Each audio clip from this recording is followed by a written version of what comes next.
지상파 방송. 예, 자, 마이크 들어왔고요. 자, 여러분, 오늘 방송이 엄청 재밌거나 분노스러울 예정이니까 마음의 준비를 좀 미리 하시고요. 자, 시작하겠습니다. 자, 굉장히 색다른 조합이네요. 새날 만에 아주 특별한 인터뷰. 오늘은 지고 돌아오신 안민석 의원 인터뷰를 한번 해볼 텐데, 자, 그 전에 패널 먼저 소개해 드릴게요. 이경 전 대변인. 네, 안녕하세요. 반갑습니다. 지금 대변인 직책은 없죠? 네, 없습니다. 그래서 우리 당에서 우리 그 배심원단 그 기초단체장 토론회가 있거든요. 아, 거기서 제가 네, 뵀다. 네, 거기서 네네네, 제가 그래요, 사회를, 그래요, 네, 맞습니다. 서울에 아, 두 기초단체장 후보 사회를 제가 봤는데, 그래요. 아니, 제가 그 당에 뭘 받는 게 없잖아요, 지금. 그러니까 사회비를 또 주더라고요. 너무 좋았어요. 거예요? 네, 사회비 생각 못하고. 앞으로 대변인 맞지 마. 네, 사회비 마. 생각 돈 못하고. 주니까. 솔직히 두 기초단체장, 그러니까 세 명, 후보가 세 명, 이거 거의 5시간을 했어요. 나중에는 당이 떨어져서 너무 힘들더라고요. 예. 그렇게 하기 힘들어, 진짜 힘들어요. 계속 집중하고 있어야 되잖아요. 아. 초도 계산을 해야 되고, 우리가 그 대선 후보들, 모셔놓고 제가 너무 많이 키웠네요. 네, 아무튼 그래서 30만을 받았다. 네, 여기까지. 감사합니다. 30만 원밖에 안 받았어요? 돈도 얘기했어. 어머, 어떡해. 저는 300만 원 받았을 줄 알았는데. 자, 우리 게스트님께서는 소개하기 전에 나오지 마세요, 좀. 또 온다네, 또 온다. 그리고 저기 그 주말에 검찰개혁 집회에서 또 무대에 올라갔잖아요. 근데 네, 야, 또 세워주셔서. 제가 항상 하는 말이에요. 그런 그 야외 집회 같은데 자주 올라가야 네. 이게 팬층이라는 게 생겨요. 같이 가는 느낌. 제가 팬이 그래도 좋아해 근데 주시는 분들이 계셔서. 그거 잘했다고 지금 칭찬이 저요? 자자해서. 어이구, 감사합니다. 무럭무럭 키우고 있는 보람이 있습니다. 감사합니다. 쑥쑥쑥쑥. 네. 자, 그리고 오늘의 게스트 뭐 최근에 나오셨으니까 뭐 길게 소개드릴 거 있습니까? 안민석 의원 나오셨습니다. 네, 반갑습니다. 전투에서는 졌지만 전쟁에서는 이긴 듯한 느낌을 갖고 있는 안민석 의원입니다. 경기도지사를 나가면 내가 후보가 될 거야는 오산이었죠. 오선이신. 자, 그 이야기부터 먼저 간단하게 좀 할게요.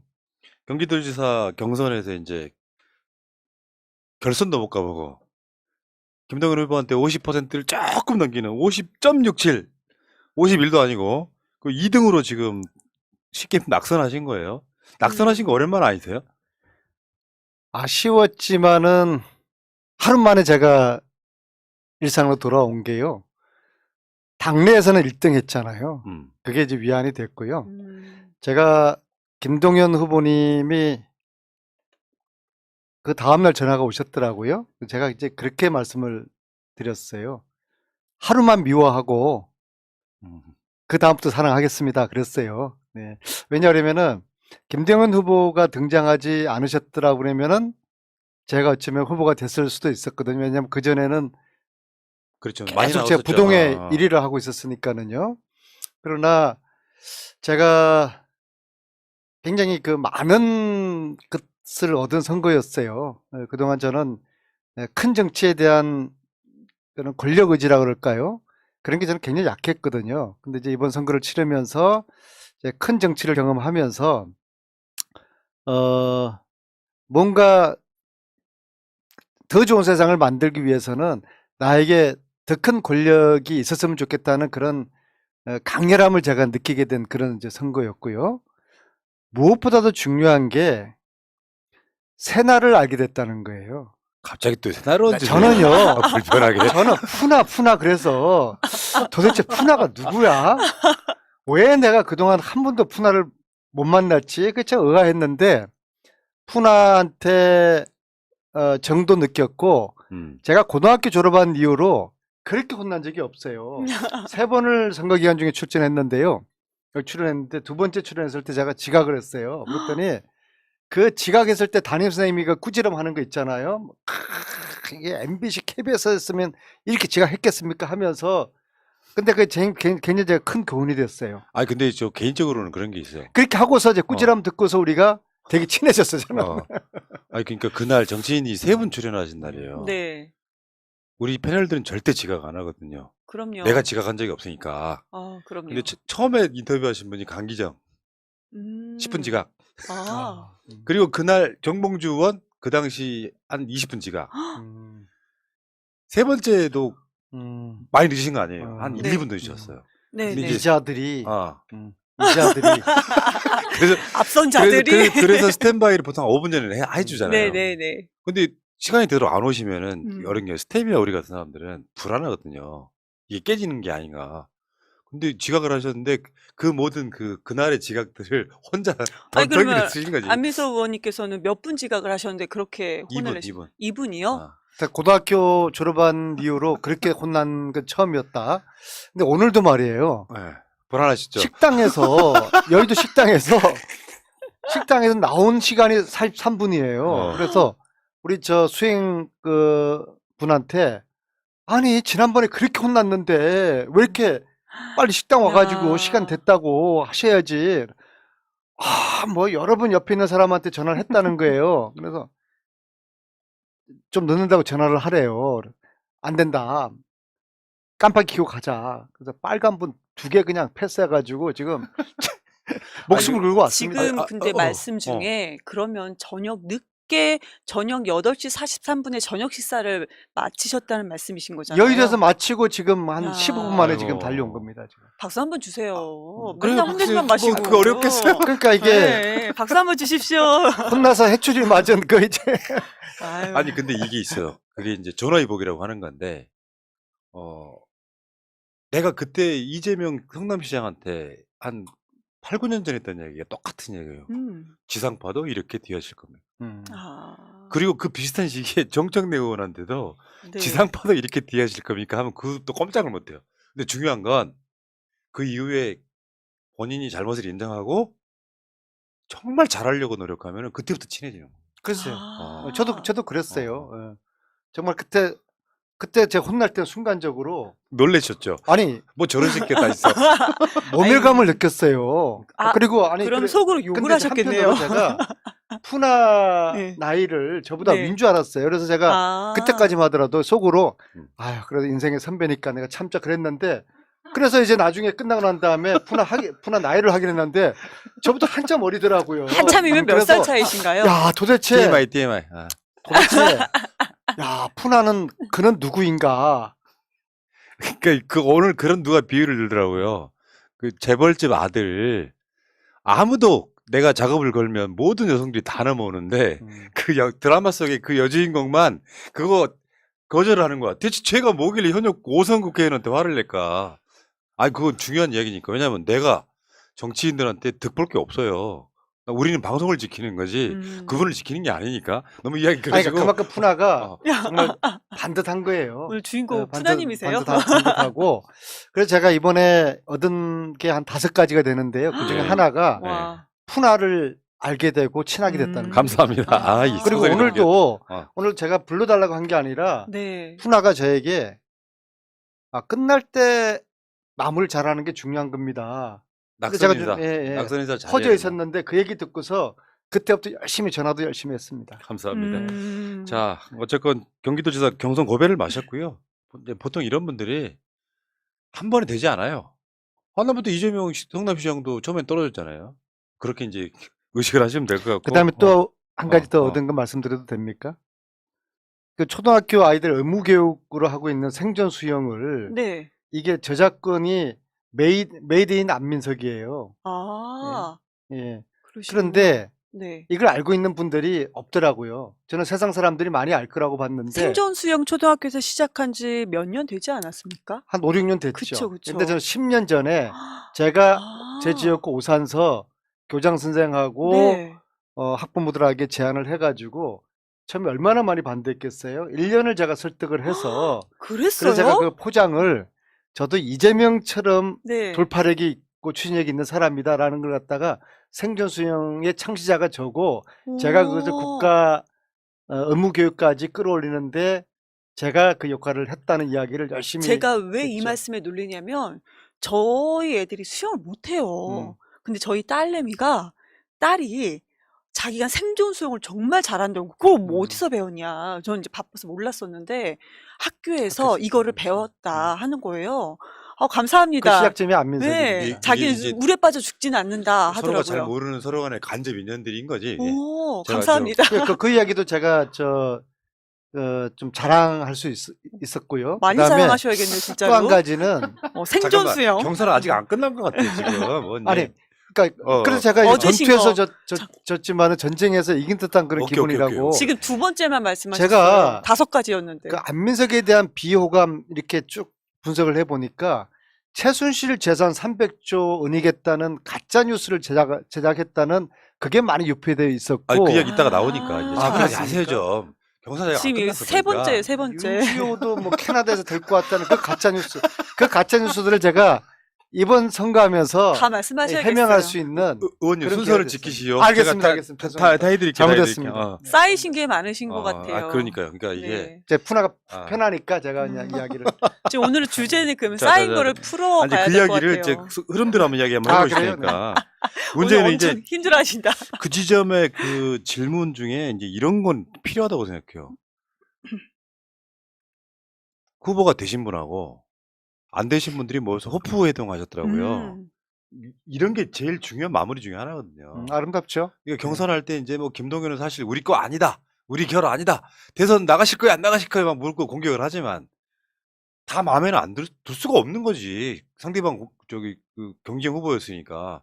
그럼에도 불구하고 이제 이 김동연 후보의 당선을 돕기로 하는 거. 이게 이제 민주당의 오랜 전통 아니겠습니까? 동탄에서 뵈셨죠. 잘 동탄에서. 도우실 건가요? 당연하죠. 네. 당연하고. 제가 그 말씀드렸잖아요. 하루만 미워하고 음. 그 이후부터는 사랑한다고. 그리고 전날 호프를 함께 마셨고 그래서 우리가 실제로 마음을 이제 모았고요. 또 내일 아침은 그 콩나물 해장국 같이 먹기로 했습니다. 이번에 네. 오늘 방송 들어오기 전에 JTBC 여론조사를 봤는데 음.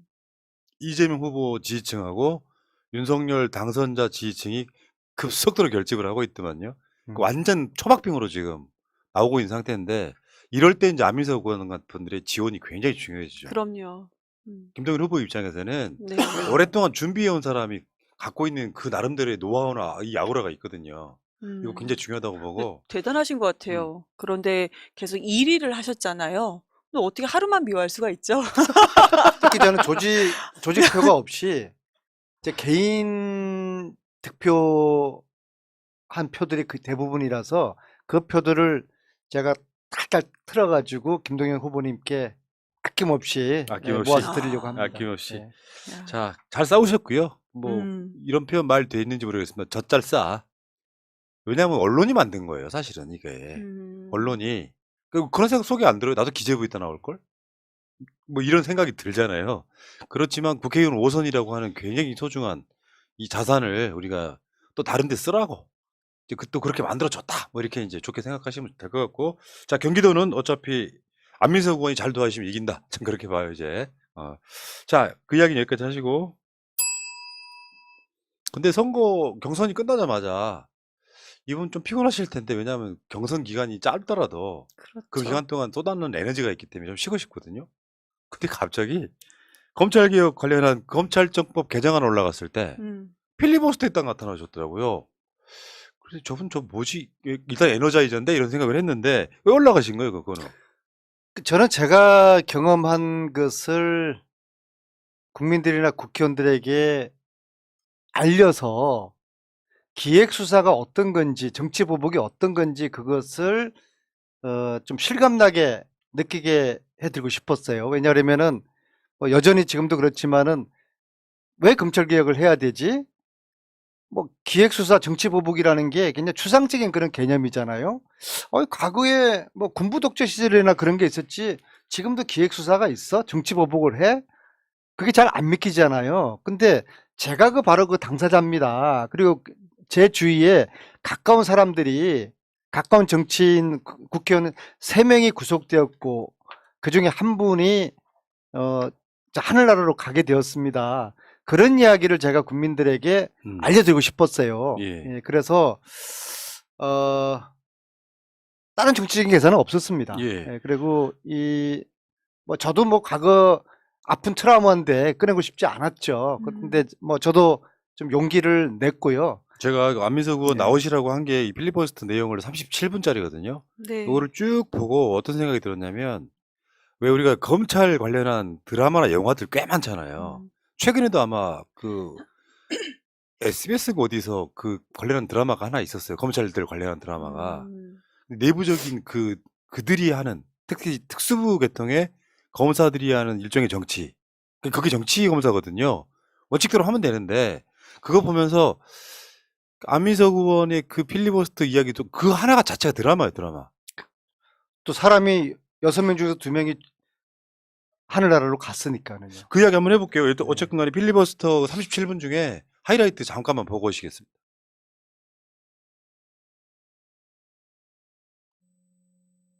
기획수사에 칼날을 피하지 못하고 4년형을 감옥에서 살고 감옥을 나온 후에 화병이 나서 억울함을 견디지 못하고 지난해 스스로 극단적인 선택을 하고 저 세상으로 떠난 또 다른 정치인의 이야기를 들려드리겠습니다.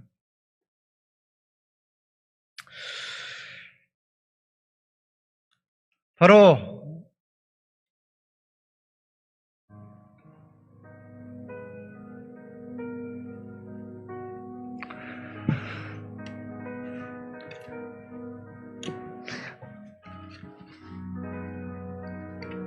우리들이 사랑했던 김재훈 의원 이야기입니다.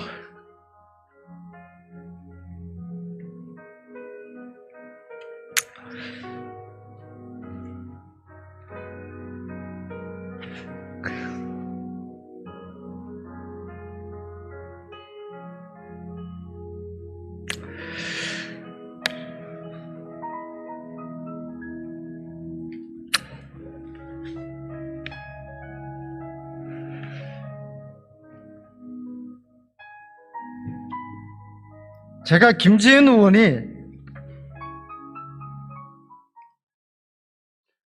이 방송 같은 방송 사고예요, 저거.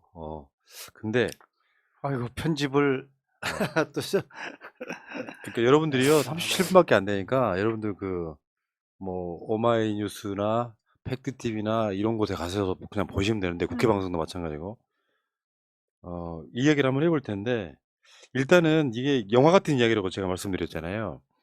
오늘은 두 가지 사건을 다룹니다. 근데 그게 일어난 시점이 2014년. 박근혜 씨가 집권하고 그 다음에 벌어진 일이에요, 동시에. 이 두 사건 다가. 일단, 안민석 의원 이야기를 먼저 하겠습니다. 김재훈, 제가 네.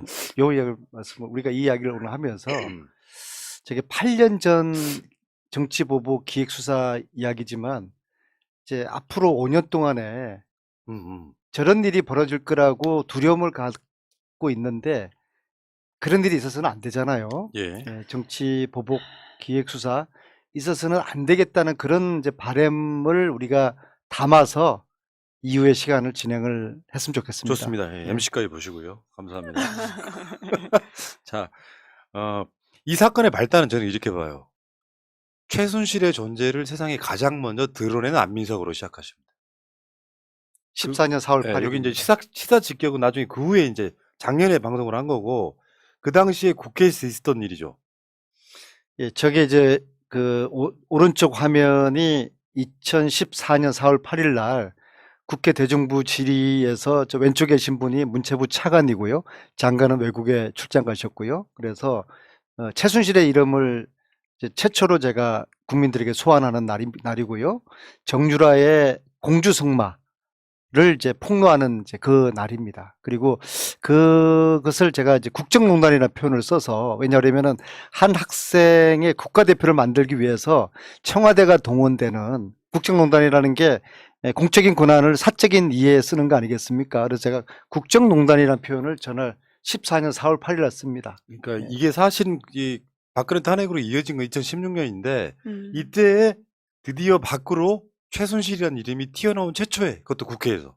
맞아요. 그리고 나서 박근혜 민정수석이던 김영한 민정수석의 비망록에 등장하는 김주춘이 그 청와대 수보죠, 수보. 여기서 했다고 하는 이 메모가 이거예요. 그로부터 이제 2달 후죠. 네. 저게 6월 21일. 안민석 오산 지역구 쓰여 있고요. 땡땡 교통으로부터 1억 원 이렇게. 무서운 메모가 지금 적혀 있는 거죠. 이게 드라마 이제 영화나 드라마로 보면은 이것이 이제 함영이 되죠, 이제. 예를 들면 뭐 수원지검이나 뭐 이런 쪽으로 함영이 되면서 수사가 시작되는 거예요. 근데 아마 그 김재윤 의원 생각하시면서 울었던 거에는 난 그런 생각도 해봤거든요. 나도 저렇게 될 수 있었겠다라고 하는 그런 느낌도 같이 있었을 것 같아요. 한 케이스는 돌아가셨고 한 케이스는 지금 살아남으셨단 말이에요. 죄가 없으니까. 좀 전에 저 메모 다시 한번 좀 음. 보여주실래요? 저 메모는 청와대에서 수원지검으로 내려보낼 수도 있고요. 아니면 밑에서 청와대로 올려보낼 수도 있고요. 어떤 경우든지 간에 안민석을 잡자는 아, 최순실을 꺼낸 안민석을 그냥 둬서는 안 되겠다. 혼을 내야 되겠다. 그리고 두 번째는 제가 만약에 저걸로 구속이 됐으면은 최순실 국정농단, 정유라의 입시 부정 이 추적을 제가 못했을 거 아니겠습니까? 그 싹을 끊어야 된다는 그런 내부적인 판단이 작용했을 거라고 봅니다. 그러니까 이게 표적 수사라는 게 어떤 느낌이냐면 안민석 거 찾아봐. 이랬을 수도 있고요. 찾아보는데 지금 검찰이 하는 짓은 그런 거죠. 안민석은 무조건 버스 업체로부터 1억 원 받았어야 되는 걸 입증해버리는 수사가 되어버려요. 조국 장관대가 그런 거 아니에요. 그런 식으로 수사를 해버린 거 아니에요. 그러니까 사냥몰이가 시작되는 거죠. 저 메모가. 근데 이제 그 후에 벌어진 일을 좀 설명을 좀 해주세요. 저게 이제 6월 21일이거든요. 음. 그러니까 제가 이제 국정농단을 이야기한 이후로 한 이제 2달 좀 지난 다음에 이제 청와대가 일종의 그 사냥몰이가 시작됐다고 봅니다. 그리고 이제 저 버스 회사가 제 지역구에 있는 버스 회사예요. 이제 그 버스 회사 사장을 수원지검 특수부에서 이제 조사를 합니다. 일주일에 2~3번을 몇 달 동안 부릅니다. 핵심은 안민석에게 돈 줬을 부르라. 그거예요. 근데 준 적이 없어요. 버스회사 사장하고 저하고 관계도 없어요. 그러니까 버스회사 사장은 본인도 인간이니까 그렇게 이제 협박을 당했답니다. 당신 인생과 회사 다 망가진다. 돈 주고 부르라. 준 적이 없으니까. 아니 따로 만난 적이라도 있어야지 뭐 언제 그때 줬다고 이야기할 거 아닙니까? 도저히 뭐 알리바이 자체가 성립이 안 되는 그런 관계인데 버스 사장이 자기 자살하고 싶었다고 하는 거 아니에요? 너무나 심하게 압박을 받으니까. 그래서 끝까지 이 사장님이 자기 양심을 지킨 거죠. 만약에 그때 줬다고 했으면은 김재윤처럼 구속이 됐죠. 김재윤 의원도 다른 증거가 말 없어요. 한마디. 네. 아, 그 서울예술종합학교 이사장의 진술밖에 없어요. 김재윤도 그렇고 신하경도 그렇고 신계륜 의원도 그렇고 그 이사장의 진술 한마디로 야당 의원 3명이 구속됐거든요. 저 같은 경우에는 버스회사 사장이 끝까지 허위 진술을 거부를 했기 때문에 별건 수사가 들어간 거예요. 그래서 별건 수사라는 게 무서운 거예요. 그러니까 이 사람 자체를 압박하기 위해서 없는 죄를 만들어내는 과정들이 거기에 다시 한번 입혀지면서 결국 못 견디는 사람들이 상대방 이름을 말하게 되고 그 뇌물 사건의 특성이 사실 그렇거든요. 증거가 남아있긴 좀 어려워서 줬다고 하는 공여자의 진술이 굉장히 절대적으로 작동하는데 그 말 한마디 받아내려고 지금 있잖아요. 제가 이 방송하면서 얼마 전에 그 대장동 사건 거기 돌아가신 분들이 있었잖아요. 그 맥락에 저는 이해를 하시면 굉장히 쉬울 거라고 저는 생각이 들어요. 그러니까요. 비리 없는 비리 꺼내가지고 당신 비리 부르겠다 같은 걸로 압박을 하면 허위 진술을 하게 되는 거죠. 당시 2015년도에 노조위원장이 또 여름 정도에 자살하셨었잖아요. 그렇죠. 그래서 이제 그 버스 회사의 이제 회계 별건이죠. 별건으로 그 사장을 이제 구속시킵니다. 그리고 전 부사장도 구속시키고요. 노조위원장도 구속시키고요. 세 사람이 애꿎은 민간인 세 분이 저 때문에 구속을 당하는 것이죠. 추징금 57억 원인가 네, 또 57억 받고요. 원이요. 벌금하고 망했네, 추징금하고 57억. 그냥 망했네. 그래서 아유, 그래서 이제 그 버스에서 사장님은 나중에 추록 후에 막 얼마나 억울하고 스트레스 받겠어요. 암이 걸려가지고 저한테 보여주더라고요. 그 수술한 부위를. 정말 참으로 제가 너무나 죄송하고, 참 미안하고. 그 노조위원장은 추록 이후에 스스로 또 목숨을 끊었고요.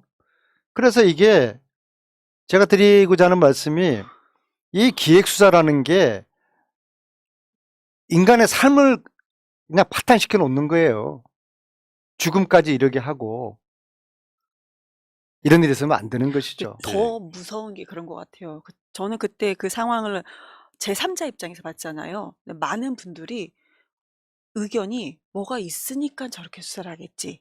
라는 의견도 저는 민주당 내부에서도 들었고, 민주당을 지지하시는 분들, 그런 분들 사이에서 들었고. 김재현 의원건요. 아니, 그러니까 그 안민석 의원건에 제 관련돼서도 건은 그러니까 여러 가지가 있었던 것 같아요. 그러니까 사람들의 외부 바깥에서 그러니까 믿는 사람과 안 믿는 사람들, 그러니까 계속 수사가 들어가니까 의견이 막 분분했던 것 그런 게 같아요. 무서운 거예요. 그게 정말 네, 무서웠던 그러니까 것 이제 같아요. 그 헤게모니를 쥐려고 언론 플레이를 하죠, 검찰이. 음. 그래서 나쁜 사람 만들어버리니까 음. 보통 이제 이런 상황에 검찰 수사받다가 돌아가신 분들 있잖아요. 대표적인 분 여러분 다 기억하시는 노무현 대통령이세요. 그러면 그걸 그러니까요. 인정하고 돌아가신 게 아니라 분노의 표시예요, 그게. 예를 들면 제가 그 내장동 사건에서도 그렇죠. 돌아가신 분들이 있잖아요. 그분들이 정말로 살고 싶었다면은 진짜로 뭔가 이렇게 이재명 후보, 이재명 지사의 당시 이재명 시장의 뭔가 지시를 받았다면 그거 불면 자기 형량이 감해지는 거거든요. 근데 돌아가셔요. 그건 검찰 수사의 문제예요. 그렇죠.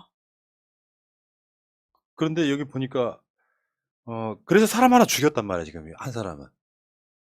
용케도 우리 안민석 의원은 살아남으셨단 말이에요. 왜냐면 아마 그 시기가 박근혜 탄핵과 이어지고 그러면서 검찰이 좀 힘을 잃었을 때 그러면서 이렇게 아니, 박근혜 탄핵은 16년 겨울 이야기고요.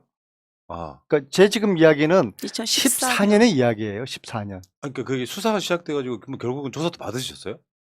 저는 안 받았죠. 여기 관련해가지고. 준다고 한 적이 없으니까. 네, 저는 안 받았죠. 그렇구나, 그렇구나. 저는 안 받았죠. 저를 사냥감으로 타겟을 삼았는데 저 같은 경우는 미수에 그친 기획수사였죠.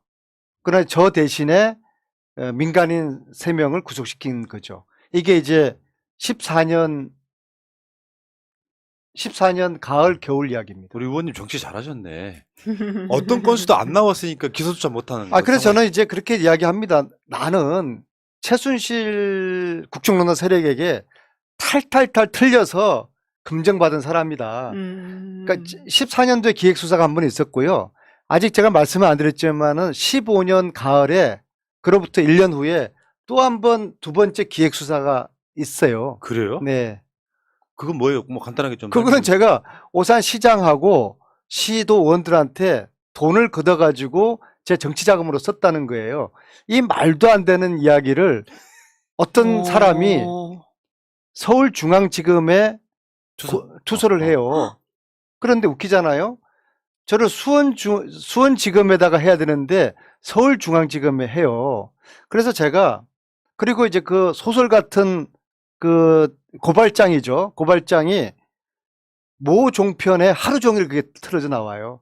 이게 제가 사선을 할 때. 사선하기 직전 몇 달 전에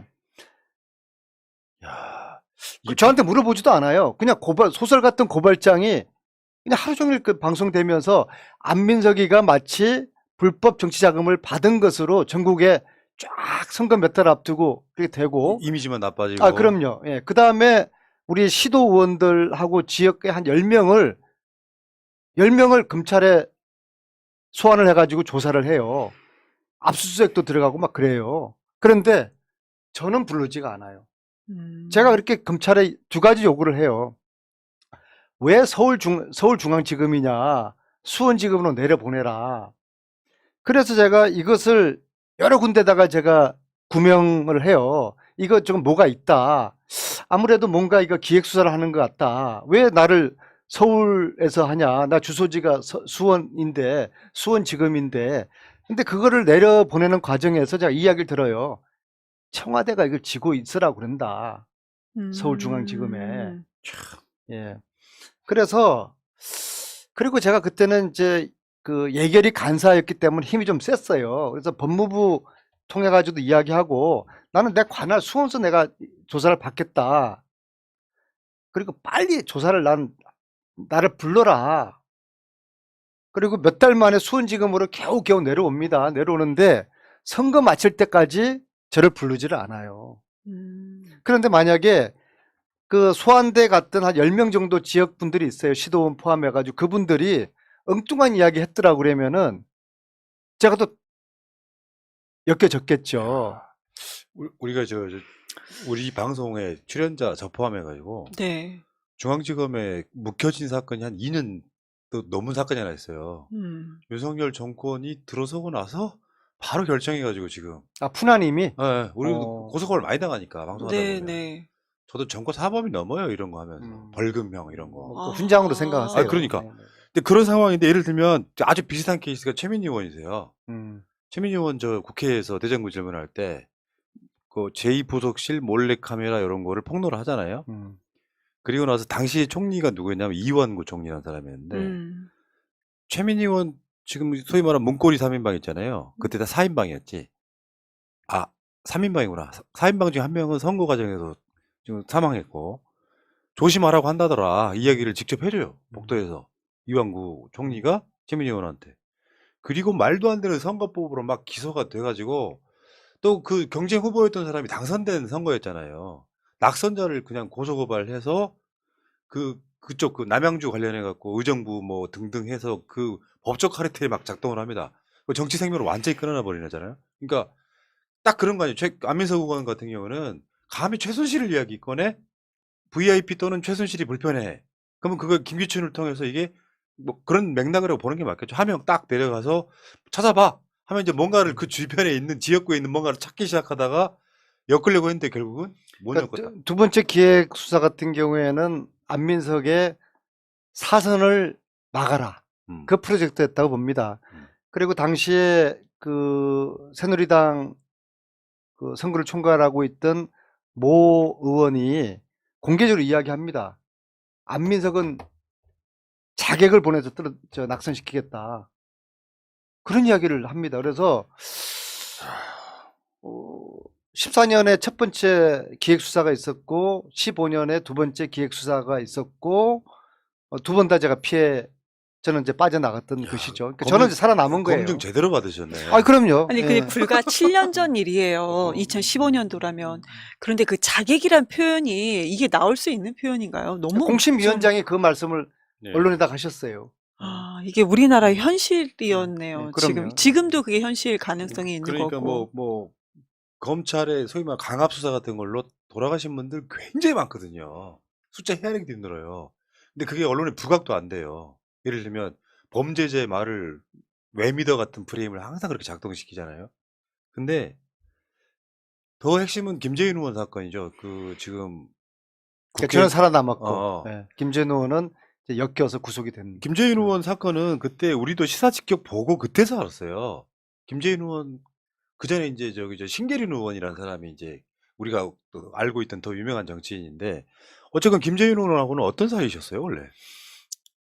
초선 때부터 뭐 거의 형제처럼 지냈죠. 이분이 제주도 지역구이신 네, 그렇죠. 국회의원이시죠. 예. 같이 교수 출신이었고 또 정치적으로 얼떨결에 국회의원 돼서 둘 다 이제 탄돌이었고 나이도 1살 차이였거든요. 그래서 형 아우 하면서 가까이 이제 지냈기 때문에 제가 김재윤의 그 사건을 제가 김재윤만큼이나 정확하게 알아요. 예. 정확하게 알고. 아까 그 사진이요, 세 사람 사진. 이 사건의 얼개를 좀 소개를 해드려야 되니까 여기 뭐냐면 가운데 있는 사람이 김민성이라고 그 서울 종합예술학교 정식 직책이 뭐였죠? 이사장이었죠. 이사장이었고 서혜종이라고 그러죠. 서혜종. 서혜종. 이 김민성이 신계륜 의원하고 오른쪽에 있는 김재윤 의원한테 돈 줬다 이거죠.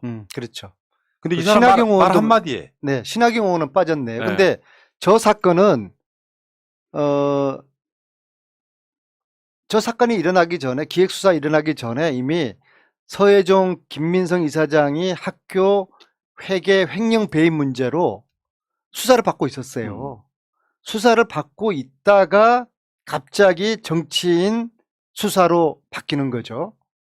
이게 아마 이 수사는 어떤 수사냐면 제가 그때 알고 있기로는 국면 전환용 수사에 가까웠죠. 적구도 마찬가지예요. 어. 당시에 이제 김기춘 비서실장이 그분의 특기가 그 이슈로 덮는다는 거 아니겠어요? 그 그렇죠. 세월호 참사 이후에 이제 공안 정국을 형성을 해서 야당 의원들을 손을 봐야 된다. 이제 그런 프로젝트가 진행됐던 거예요. 그래서 이제 저쪽 그 민주당 사람들이 부도덕한 사람들이고 뇌물 받는 사람들이야 이러면서 여론을 확 바꾸는 데 있어서 그렇죠. 그게 작동하는 거죠. 그래서 저는 이제 그 최순실을 세상 밖으로 꺼냈으니까 안민석 1차적으로 손봐줘야 될 야당 정치인. 그 다음에 그 김재윤, 신계륜, 신하균 세 야당 의원은 사건은 틀리지만은 이제 김민성의 허위 진술을 통해 가지고 이 기획 수사가 이루어졌다고 저는 보는 것이죠. 아, 그럼 김기춘 얘기가 나왔으니까 박근혜 국정농단이 터지고 나서 국회에서 청문회 비슷한 게 열렸을 때 드디어 안민석 의원이 김기춘을 만나는 장면만 잠깐만 좀 사진으로만 볼게요. 준비를 꼼꼼히 잘 하셨네요. 이 장면이잖아요, 지금. 네. 그때 당시에 최순실 국정농단 국정조사, 청문회였는데, 여기에 기분이 어떠시던가요? 그때 제가 수차례 이제 묻는 게 최순실을 알았습니까? 몰랐다고 그래요. 그 말을 믿으라는 말입니까? 어떻게 모를 수가 있어요. 예. 다 제가 이제 그 추궁을 하던 장면이에요, 저게. 그때 뭐 본인 이야기 안 물어보신 거예요, 그럼 그때는? 아, 저 때는 그 얘기는 안 했죠. 예. 비망록 뭐 이야기. 저는요, 이 사건의 진실을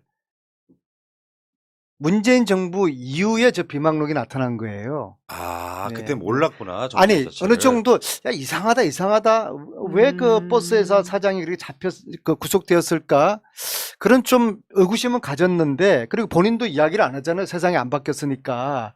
그런데 어느 날 아는 기자 한 분이 저한테, 아니, 의원님 큰일 났어요. 의원님이 여기 돈 받았다고 여기 적혀 있는 김영한 민정수석의 비망록이 나왔어요.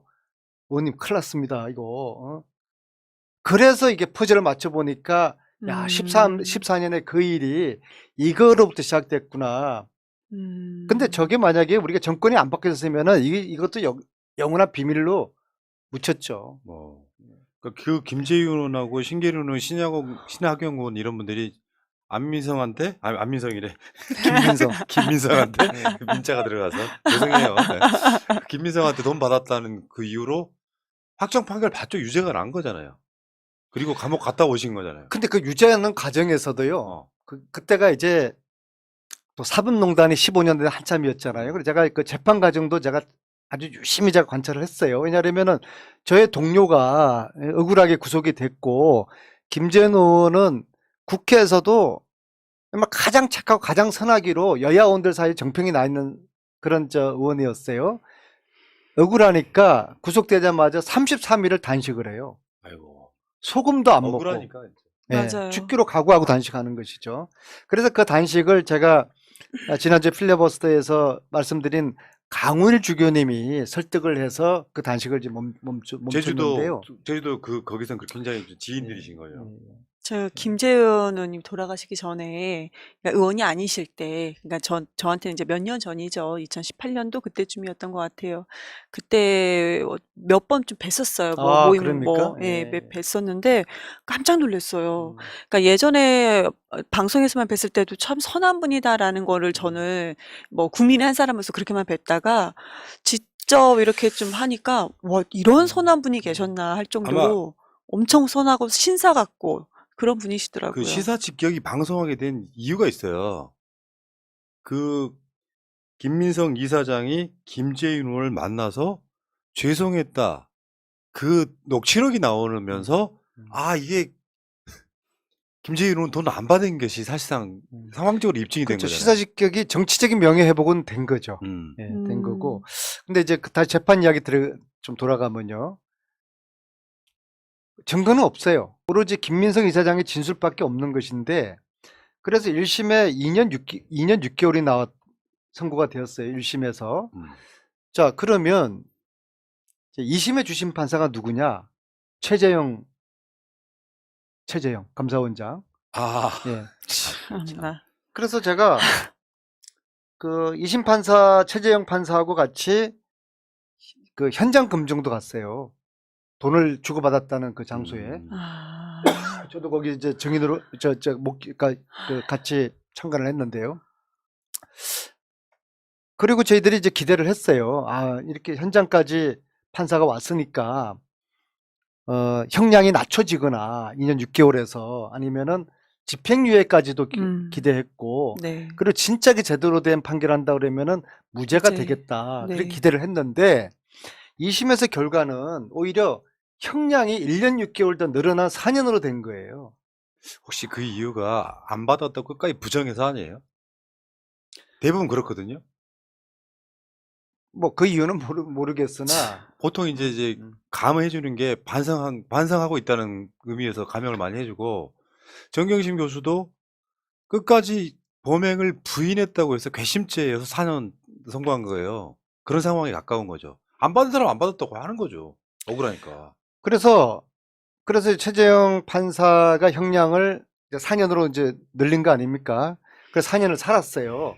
4년을 꼬박 살았는데 한 1년 정도 1년 정도 앞두고서 최재형 감사원장 내정이 발표가 돼요. 아이고. 정부 바뀌고. 그러니까 감옥에 있는 그 김재윤 의원이 저를 급히 면회를 요청을 해요. 아, 갔더니 이게 울부짖으면서 그래요. 이게 말이 되는 겁니까? 어떻게 최재형 판사가 감사원장이 되냐? 촛불 정부의 초대 감사원장이 됩니까? 어, 내 인생을 이렇게 망가 놓은 최재형 이거 막아야 되는 거 아닙니까? 그래서 제가 청와대로 바로 달려갔어요. 어. 이거 안 된다. 네. 김재현 의원 형을 1년 6개월을 더 높여서 4년을 때렸는데 이분 감사원장 하면 이거 안 된다 이거. 응? 당시 아쉽게도 청와대가 제 이야기를 안 들었어요. 예. 뭐라고 그랬는지 궁금해요. 자기들은 그냥 그 인사검증 7대 원칙 그거 통과되는 그거를 기준으로 삼았고 아이고. 뭐 나머지는 자기들이 할 사람도 없고 감사원장이 우선순위로 올라왔던 분이 이제 계셨다고 그래요. 근데 거기가 뭐 인사검증에서 좀 탈락되고 나머지 뭐 딱히 할 사람이 없다. 근데 이 최재형 판사는 인사검증 7개 기준을 다 통과했다. 그래서 그거를 제 이야기를 안 들었고 참 뼈아픈 인사 참사가 이루어진 것이죠.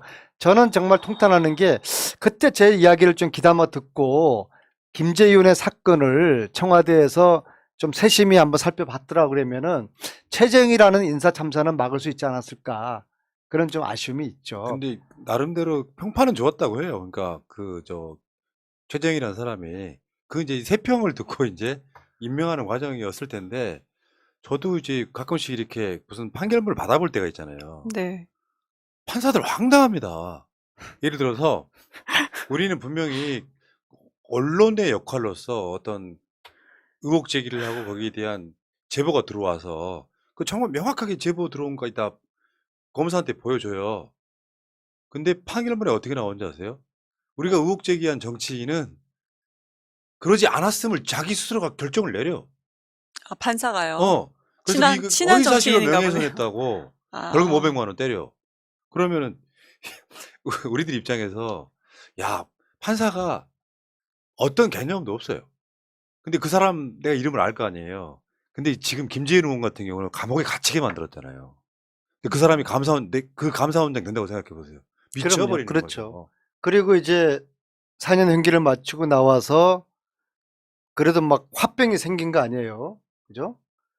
합병이 막 생겼는데 그 합병을 다스리고 있는 중에 그 작년 6월 28일 날 최재형 감사원장이 대권 출마하겠다고 감사원장을 사퇴를 한 거 아니에요.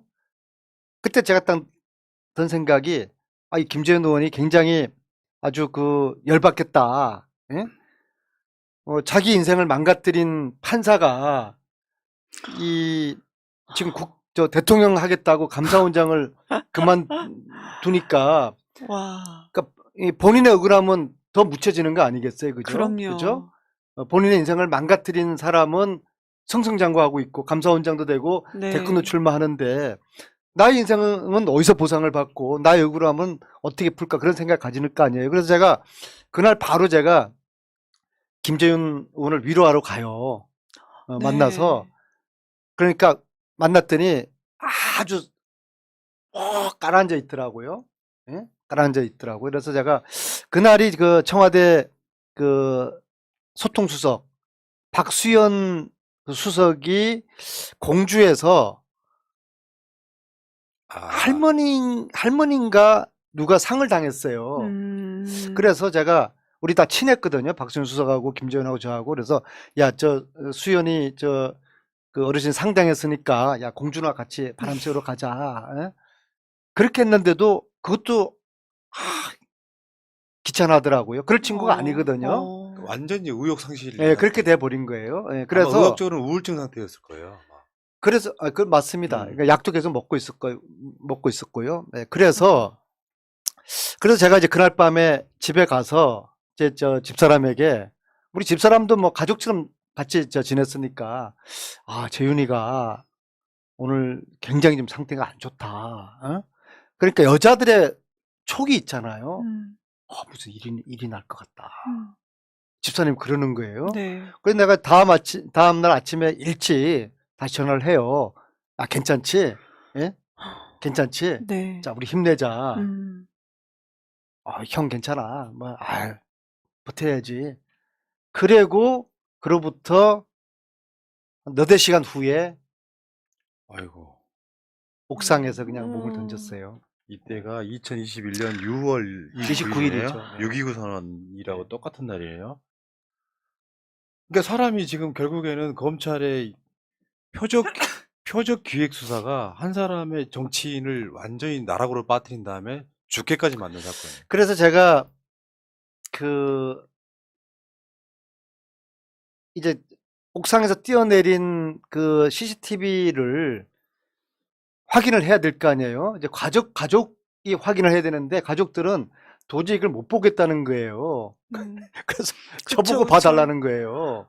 근데 제가 그걸 보고서 1년 넘게 동안 너무 아주 트라우마에 시달렸어요. 힘들으셨을 것 같아요. 너무나 힘들었어요. 그렇죠. 꿈에서도 막 나타나고. 그랬을 그리고 것 같아요. 제가 이거를 막을 수 있었는데 내가 이걸 왜 못 지켜줬을까 그런 전날에도 죄책감도 통화하시고 있고. 그 그렇죠. 다음날 아침에도 통화를 하셨기 그런데 때문에. 지난주 필리버스터 하면서 많은 사람들이 이 진실을 알게 됐잖아요. 그리고 그 필리버스터 동영상이 한 50만 회 정도가 조회가 됐어요. 그래서 좀 김재현 의원에 대한 좀 죄책감과 미안함이 좀 벗어진 듯한 좀 그런 내가 너의 억울함을 세상 사람들에게 알렸고 더 이상 억울하지 않아도 된다. 너는 정치적으로 이제 명예회복을 다 충분히 했으니까.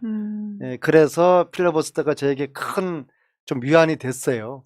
지금 50만인데 한 100만 명 정도가 봐주시면은 기획수사, 정치보복도 우리가 막을 수 있는 큰 우리가 힘을 우리들이 얻고 그 다음에 김재현 의원에게도 하늘에 있는 김재현 의원에게도 큰 위로가 될 겁니다. 그 검찰 관련한 영화 같은 데 보면은 유죄를 못 받아내면 진급에 문제가 생겨요. 그러니까 어떻게든 유죄를 입증을 해야 되는데 뇌물 사건은 증거 찾기가 힘들거든요. 줬다는 사람의 말 한마디가 거의 대부분 받아들여지는. 그러니까 딱 찍어서 안민석 뇌물 받았다고 해야 되는데 이 사람이 끝까지 버스회사 사장이 안 부려서 망정이지 지금 감옥에 가 계실 수도 있는 거잖아요. 지금. 아니, 불었으면 7년짜리였고요. 뇌물이었으니까 1억이었으니까 7년짜리였고 그러면 따져보니까 지난 여름에 출국했더라고요. 아이고 참. 저도 김재윤과 똑같은 그 꼴을 저도 당했던 거예요. 그러니까 그 당할 뻔했는데 저는 이제 저 버스에서 사장님이 끝까지 허위 진술을 음, 거부해서 그렇죠. 본인이 구속되고 이게 그러니까 상상 영화 같은 일이 영화보다 지금 우리가 참 계속 일어나고 있는 아니 것 그러니까 같아요. 노무현 대통령 사건이 그 사건이라니까요. 그러니까요. 이명박이 노무현 대통령이 박연차로부터 뇌물 받았다는 걸 입증하는 수사였다고요. 음, 근데 뇌물이 아니라 당시에 그 관행처럼 당신 정치 잘하라고 어떤 대가도 없이 옛날에는 그런 그 후원해주는 기업인들이 꽤 있었단 말이에요. 그 박연차가 대가성 뇌물을 줬는지 안 줬는지 입증하라고 입증이 안 돼. 대가를 준 적이 없기 때문에. 그래서 검찰이 언론 플레이하면서 그건 포괄적 뇌물죄다 이런 식으로 걸어서 저기도 김민성 이사장 같은 경우에도 84억짜리가 48억으로 깎였어요. 그다음 본인은 구속도 안 되고 집행유예로 끝나버렸어요. 그 그러니까 사건 김민성은 뭔가 박예닝이 있었지 않나. 그렇겠죠. 네. 그러니까 그 수사가 그대로 용인이 되니까 조국 장관 수사 같은 게 생기는 거예요. 혐의를 입증하려다 보니까 사모펀드에서 아무것도 안 나와. 근데 어떻게든 집어넣어야 되잖아요. 근데 표창장 위조 같은 것을 집어넣는 이유는 진짜로 논두렁식이랑 똑같은 거예요. 국민 여론을 확 맞아요. 악화시키게. 그때는 권력형 비리가 분명히 있다. 그래서 70여 가 압수수색에 바로 들어간 거였었잖아요. 그때 당시에는. 그게 지금까지 와서 근데 없으니까. 내가 오늘 다른 방송에서 그런 얘기 했거든요. 우리 진영에서는 대통령을 잃은 사건이 있었다. 검찰의 표적 기획 수사로. 그럼 우리들 입장에서 갖고 있는 이 검찰 개혁에 대한 그 열의는 굉장히 높은 거거든요. 근데 그쪽 사람들은 거기에 대한 이해도가 하나도 없더라고요. 난 사실은 이 사람들이 이 검찰의 이 말도 안 되는 수사권을 남겨두면 언젠가는 그 사람들이 피해를 봅니다. 언젠가는. 그때 내가 찬성할 걸 후회할 날이 금방 와요. 자, 그래서 이제 김재윤 의원 돌아가시고 그 강우일 주교께서 김재윤 의원의 장례 미사를 주관했는데 이게 굉장히 좀 특이한 일이라면서요. 캐톨릭에서는 있을 수가 없는 거죠. 왜냐하면은 캐톨릭은 자살을 용납하지 않잖아요. 그래서 자살한 사람의 그 미사는 신부님들이 봐주는 일이 없죠. 특히 주교를 지내주셨던 큰 신부님께서 이 미사를 직접 이렇게 주관하셨다는 게 아주 이례적인 거죠. 아마 이건 전 세계적으로도 캐톨릭 역사에서 굉장히 이례적인 그런 사건일 겁니다. 예. 그래도 김민성이라는 사람이 계속 안민성 그러네. 김민성이라는 사람이 그래도 좀 양심에 꺼리는 게 있었던 모양이죠. 나중에 김재윤 의원 만나서 죄송했다 그런 한마디들 있잖아요. 네. 그런 게 없었다 그러면 평생 저 사람은 뇌물 받은 사람으로 그냥 그렇게 잊혀지는 거 아니에요? 그렇죠. 수사를 그렇게 해서 그러니까 이거는 뭐 이렇게 인지수사 이런 것도 아니고 김재윤 뭐 신계룡 이런 사람들을 엮어야 되는 수사를 했기 때문에 결국은 유죄를 입증하려고 그 모든 것들이 다 동원되는 수사가 있었을 거 아니에요. 그게 수사권 남발이고 표적 수사가 가능하게 법이 잘못됐던 거에 가까운 거죠. 제가 지금 자꾸 김민성 이사장을 소환하는 이유가 진실을 말해라. 진실을 말해서 본인도 편하고 그리고 망자의 한도 풀어주고 그리고 사실 신교륜 신학연 두 분도 인생이 완전 파탄 났거든요. 그렇죠. 신계룡은 굉장히 나름대로 정치 위상이 있던 그런 국회의원인데 어느 날 갑자기 사라져 버렸어요. 그럼요. 이 사건 때문에 어. 정말 그분은 대권 주자 반열에 있는 큰 정치를 하셨던 분인데 그분도 완전히 꺾여버렸죠. 신하경 의원께서도 정말 삶이 그냥 망가져 버린 거예요. 그러면 자 이게 검찰이 뭐 기획수사했다고 자인하지는 않을 거 아닙니까? 유일한 방법은 이것의 진실의 키를 갖고 있는 딱 한 사람 김민성 이사장이 진실을 이야기를 하는 것이죠. 그래서 제가 그분께 호소를 하는 겁니다. 진실을 말씀하시라. 예. 근데 방송은 오늘 공수처에 고발당하신 분들이 있어요. 안민석 의원 등에 의해서. 박근혜 정권 청와대 하명 뇌물 사건 조작 공수처 고발. 지금 이거 오늘 장면인데 일반 언론 다뤄주지도 않아.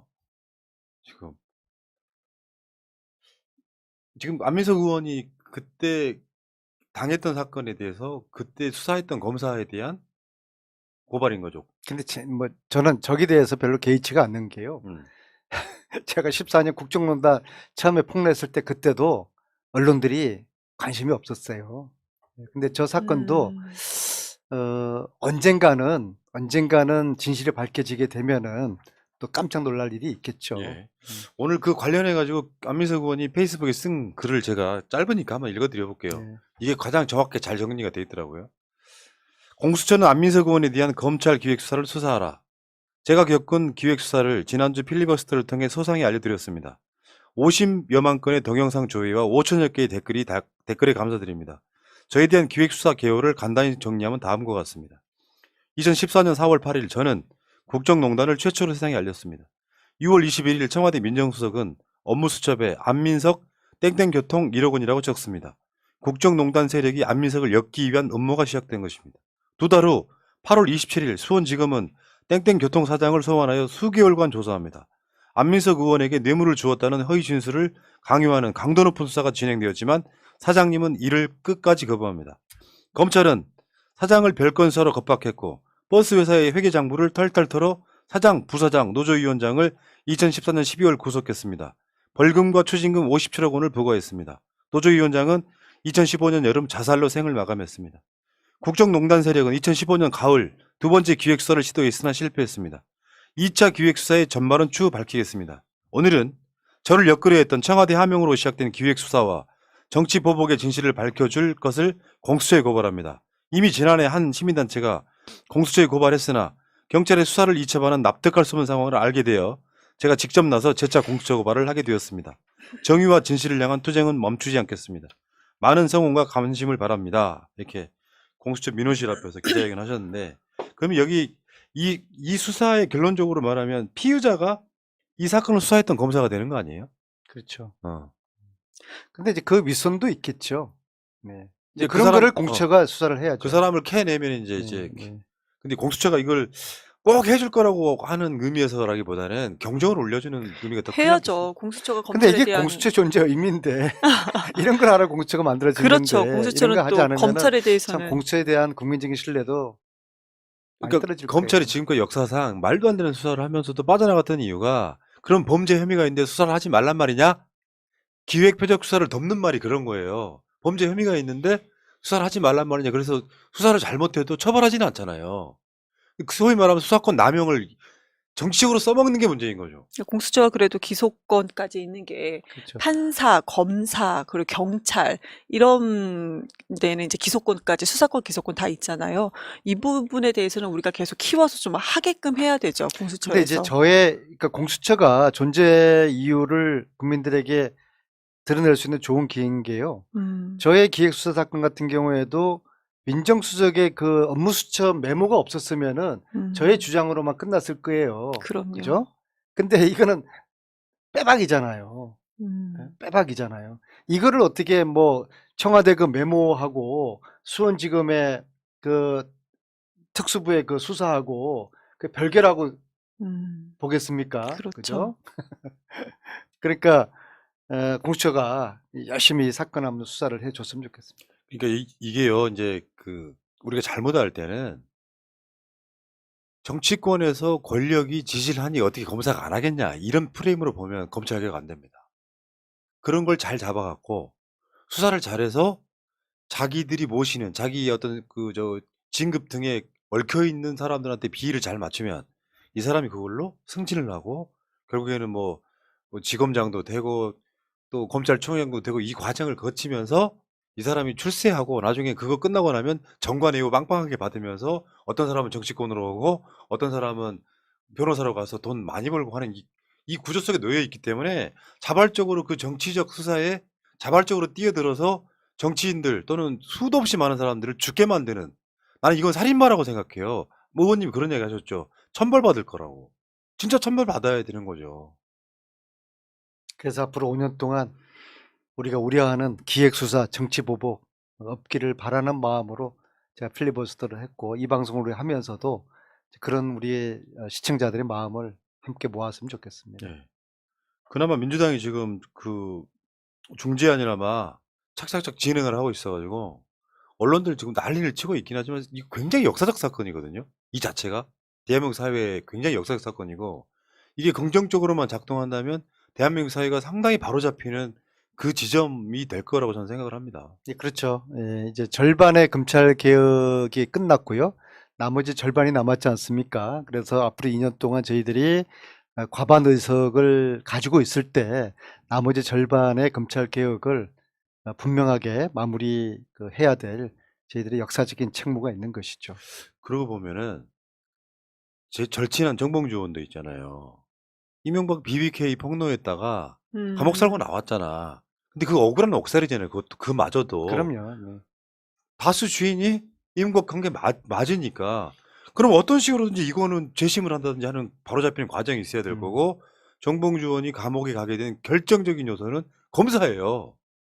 정봉주가 죄가 있다고 기소해버린 거 아닙니까? 그러니까 검찰이 사과해야죠. 어떤 식으로든. 검찰이 사과 안 하죠. 지금까지 검찰은 정치 이제 사냥개요. 그런 이미지가 있잖아요.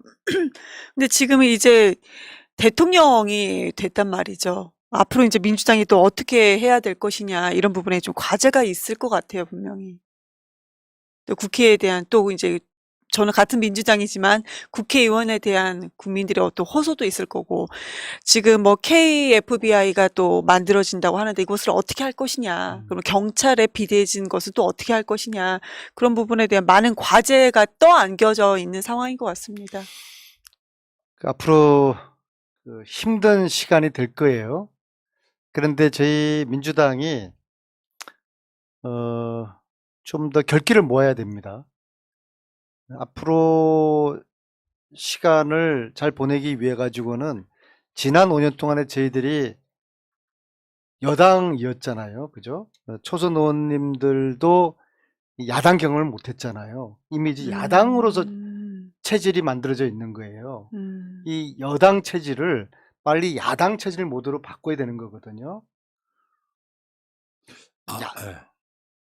야당은 기본적으로 강해야 됩니다. 특히 윤석열 정부 때 이 강한 야당이 아니면은 야당의 존재 의미를 국민들에게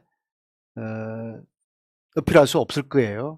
그래서 야당이 살기 위해서라도 민주당이 살기 위해서라도 강하게 맞서야 됩니다. 그래야지 윤석열 정부가 야당을 좀 무서워해서 좀 소통도 하고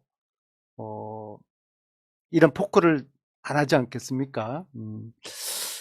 당장에는 지금 현재 벌어지고 있는 이런 폭거를 브레이크를 잡을 수 있는 방법은 제 개인적인 생각으로는 국무총리 인준을 부결시켜야 됩니다. 그래서 한동훈 법무부 장관 지명을 포함한 이 폭거에 대한 경고를 해줘야 됩니다.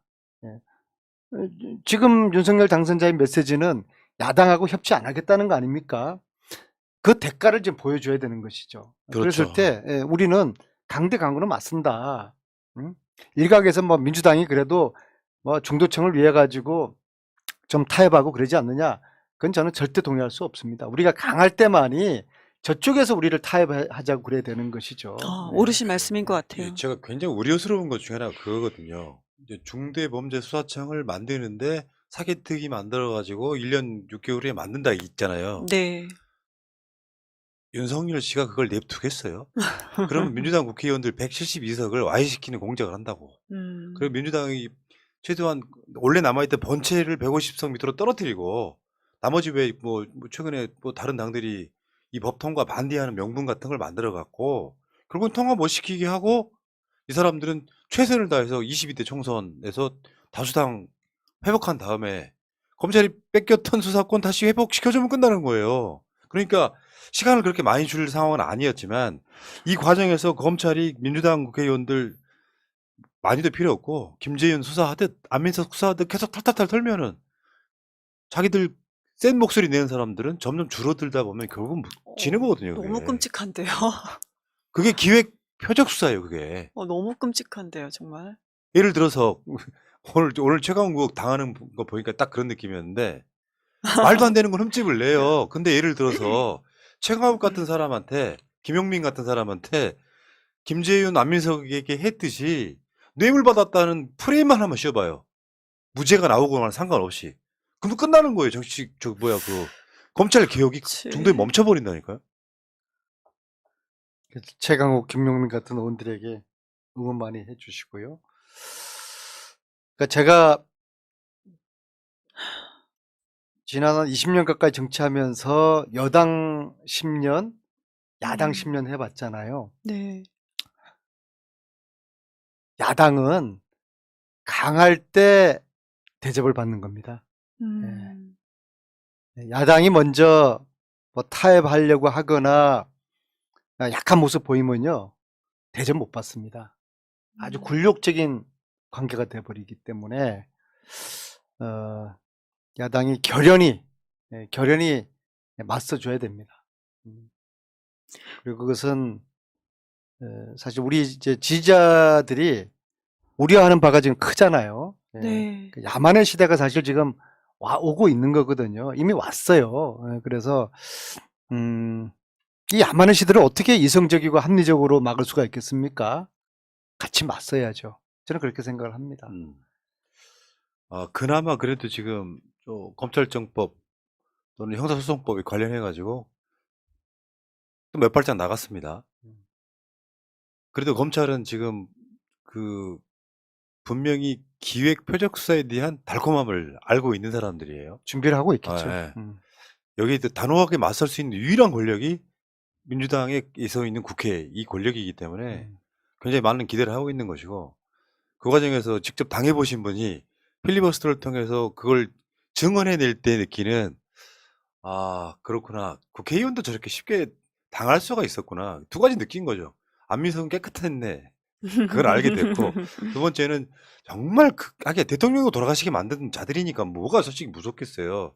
더군다나 자기들 선배가 지금 대통령이 된 마당이니까, 민주당은 아까 말씀하신 것처럼 어떤 야당 체질로 이제 전환해가지고 이 야만의 시대 표현대로 단호하게 맞서는 어떤 그 상황을 만들어야 될 것 같다는 그건 저희 생각이 듭니다. 국회의원을 위해서가 아니라 국민들을 지키는 맞아요. 거예요. 맞습니다. 그러니까 제가 필리버스터에서 드리고 싶었던 요지는, 우리 국회의원들도 이렇게 억울하게 당했고 구속하고 죽음까지 맞이했습니다. 힘없는 국민들은, 보통의 국민들은 얼마나 많은 이런 억울한 일을 겪으면서 암도 걸리고 자살도 하고, 그것은 언론에 나오지도 않아요. 네. 알려지지도 않았습니다. 이건 정치인들의 문제가 아니라 국민 여러분들의 문제입니다. 그것을 제가 말씀드리고 싶었던 겁니다. 윤석열 한 2달 가까운 기간 동안 워낙 똥포를 쳐가지고 그냥 재밌었거든요. 아이고 대통령 아무나 하나 했는데 취임이 이제 코앞에 다가오니까 현타가 딱 오더라고요. 내가 지금 우울증 걸릴 것 같아. 근데 제가 그러면 텔레비전 우리 이제 방송 보시는 분들은 어떠시겠냐 이런 생각이 들어서 정신 차리고 있긴 한데, 그런 얘기가 있죠. 최고의 방어는 최고의 공격이다. 이 말을 앞뒤로 바꿔도 똑같은 말이에요. 내가 저 사람을 막아낼 때는 방어하면 결국은 져요. 먼저 공격해야 되는 거예요. 그 대표적인 것 중에는 환동은 임명시키면 안 되는 것 같은 것들이 제대로 된 공격인 거예요. 자, 민주당 국회의원들 잘해주시면 좋겠고. 아니, 그러니까 그거를 분명히 목표를 세워야 돼요. 그 한동훈 지명 철회를 하기 위해서 우리는 한덕수 인준 안 해준다. 그 목표를 민주당 우리 지도부가 분명히 세워야 돼요. 근데 한덕수는 하나하나 보면은 인준을 할 수가 없는 상황에 다다른 게 참 많은 것 같아요. 그런 내용도 있고. 그 놀라우신 분이더라고. 이제 김우겸 의원하고 이제 질의응답하는데, 김우겸 의원이 자꾸 폭로 같은 걸 하니까 한덕수 후보자가 계속 전화를 했나 봐요. 그러니까 안 받으니까 계속 문자를 보냈나 봐요. 그런 분이 김현장에 가 있을 때 정부 국무총리 같은 걸 하신 분이잖아요. 그럼 공무원들한테 전화 안 했겠냐 같은 논리를 김우겸 의원이 이제 하는 걸 보고 진짜 그랬겠네. 일명씩 넘은 사람이래요. 근데 그거를 하려고 전화를 여러 통하고 문자 보내가지고 하지 말아달라고 부탁하는 그런 상황이었겠죠? 김의겸 의원이 전화 잘 안 받았어요. 네. 그래도 다들 사람인지라 통화 한번 하고 나면은 맞습니다. 마음이 조금 좀 약해지거든요. 예, 그래서 음. 아예 제가 이제 얼마 전에 그 국힘의 여당 그 국힘의 중진 의원이 저기 전화가 왔어요. 윤석열 당선자가 통화를 하기를 원한다. 아마 제가 이제 관리 대상이겠죠. 음. 그래서 아니 뭐 좀 협치하자고 하니까 그 좀 당선자가 전화오면 좀 전화 좀 받아줘라. 예, 그래서 제가 이렇게 이야기합니다. 나 협치할 생각도 없고 나 어. 통화할 생각도 없다. 좀 강성이신 몇몇 분들한테 나 전화 안 개인적으로 받는다. 저는 전화 안 개인적으로 받았어요. 예. 근데 아. 그래도 전화 받으면 어떻게 하겠습니까? 뭐 예예하면서 뭐 잘하십시오, 어. 수고하십시오, 도와드리겠습니다. 립 서비스 하지 않겠어요? 그게 이제 네. 말이 씨가 되는 거예요. 그래서 저는 아예 전화 아예 나한테 전화하지 철벽을 말라고 치셨군요. 나한테 전화하지 말라고 그래라. 근데 아마 전화 받은 중진 의원들은 있을 겁니다. 아. 오늘 그 고발한 면면을 보니까 김기춘 당시 청와대 비서실장, 우병우 당시 민정비서관, 김진태 검찰총장, 김수남 서울중앙지검장, 최윤수 대검연구관, 유상범 지금 이제 국회의원이죠. 서울중앙지검 3차장 검사, 김민성 그 이사장 이런 분들이 지금 고발이 됐는데 임관혁도 고발이 됐네. 임관혁 중요한 사람이죠. 오늘 방송 얘기는 안 아 했는데. 이제 네. 어. 그러니까 이 사건 관련된 거는 제 사건하고는 별개의 사건이고 다른 시민단체에서 고발을 한 건데요.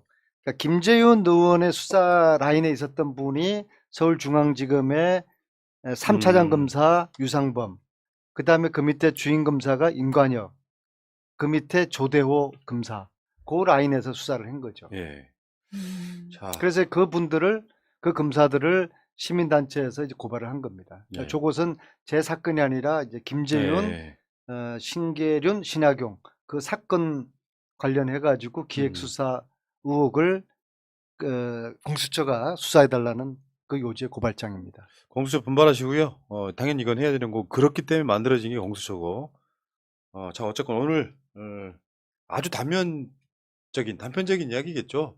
검찰 기획 표적 수사의 아주 단편적인 두 가지 사례가 공교롭게도 안민석 의원과 굉장히 가깝게 일어난 사건이기 때문에 그 김재윤 의원 돌아가셨던 그 비보 지금 생각이 좀 약간 끔찍한데 저런 희생이 더 이상 이 나라 이 땅에 나오면 안 되는 거잖아요. 억울한 사람 만들면 안 되는 거잖아. 법의 취지는 저는 그런 걸로 알고 있거든요. 그러니까 99명의 범인을 놓치더라도 한 명의 억울한 사람 만들지 말아야 된다는 게 법의 굉장히 중요한 이념 중에 하나인데 정반대로 하고 있어 지금. 억울한 사람들을 만들어내서 사람 죽인단 말이에요. 이런 수사는 더 이상 일어나면 안 되는 거죠. 자, 안민석 의원님 오늘 또 진지하게 이제 선거도 아니고 아무것도 아닌데 나오셔서 이제 지금 중요한 인터뷰로 지금 인터뷰를 하신 건데 그래서 제가 궁금한 게 경기도지사 경선도 떨어지셨고 착 떨어졌다는 말씀을 자꾸 나가시네요. 1위셨다가 민주당 1위. 민주당 내 1위. 앞으로 정치 일정에 대한 궁금증이 있어요. 뭐 하실래요? 제가 이제 젊은 나이에 국회의원 시작해서 한 번도 떨어지지 않고 5번 했지 않습니까? 예. 할 만큼 했죠. 그러니까 제가 앞으로 할 일은 좀 민주당의 개혁 이 일에 저를 좀 헌신하고 싶고요. 두 번째로 윤석열 정권의 이제 폭주와 불의를 막고 맞서는 이 일을 제가 다선이지만 초선 같은 5선의 그런 마음으로 그렇게 헌신하고 싶고요.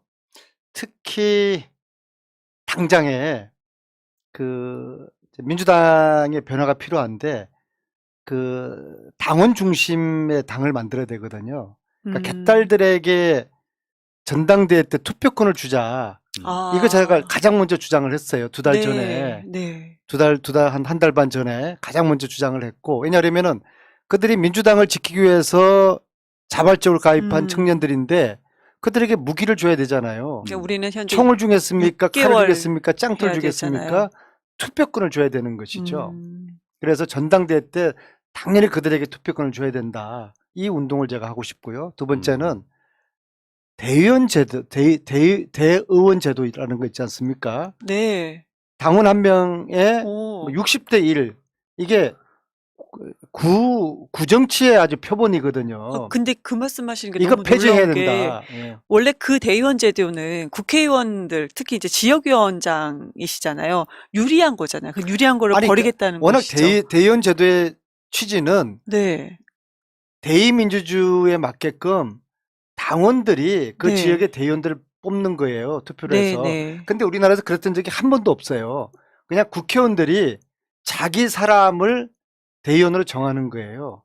그리고 그 사람들에게 전당대회 때 투표권을 일반 당원의 60배를 주는 거예요. 이게 얼마나 비민주적이고 불합리한 제도입니까? 아, 이런 분들이 전당대회 할 때 40%가 대의원 표예요. 근데 지금 5선이시고 지역위원장이신 분께서 그 의원님께서 이런 말씀하신 게 너무 제가 놀라운데요. 폐해를 잘 아니까는요. 근데 예. 국회의원, 그러니까 지역위원장 입장에서 나의 권력을 내려야겠다 이 말씀이신 그럼요. 거잖아요. 예, 지금. 그리고 제가 엄청 대단하십니다. 말씀드렸잖아요. 이제 오. 5선까지 젊은 나이에 했으니까 할 만큼 했다. 네네. 그러면 앞으로 이제 당을 바로 세우는 일에 저를 던져야 되는 것이죠. 그래서 개딸들에게 투표권을 주자.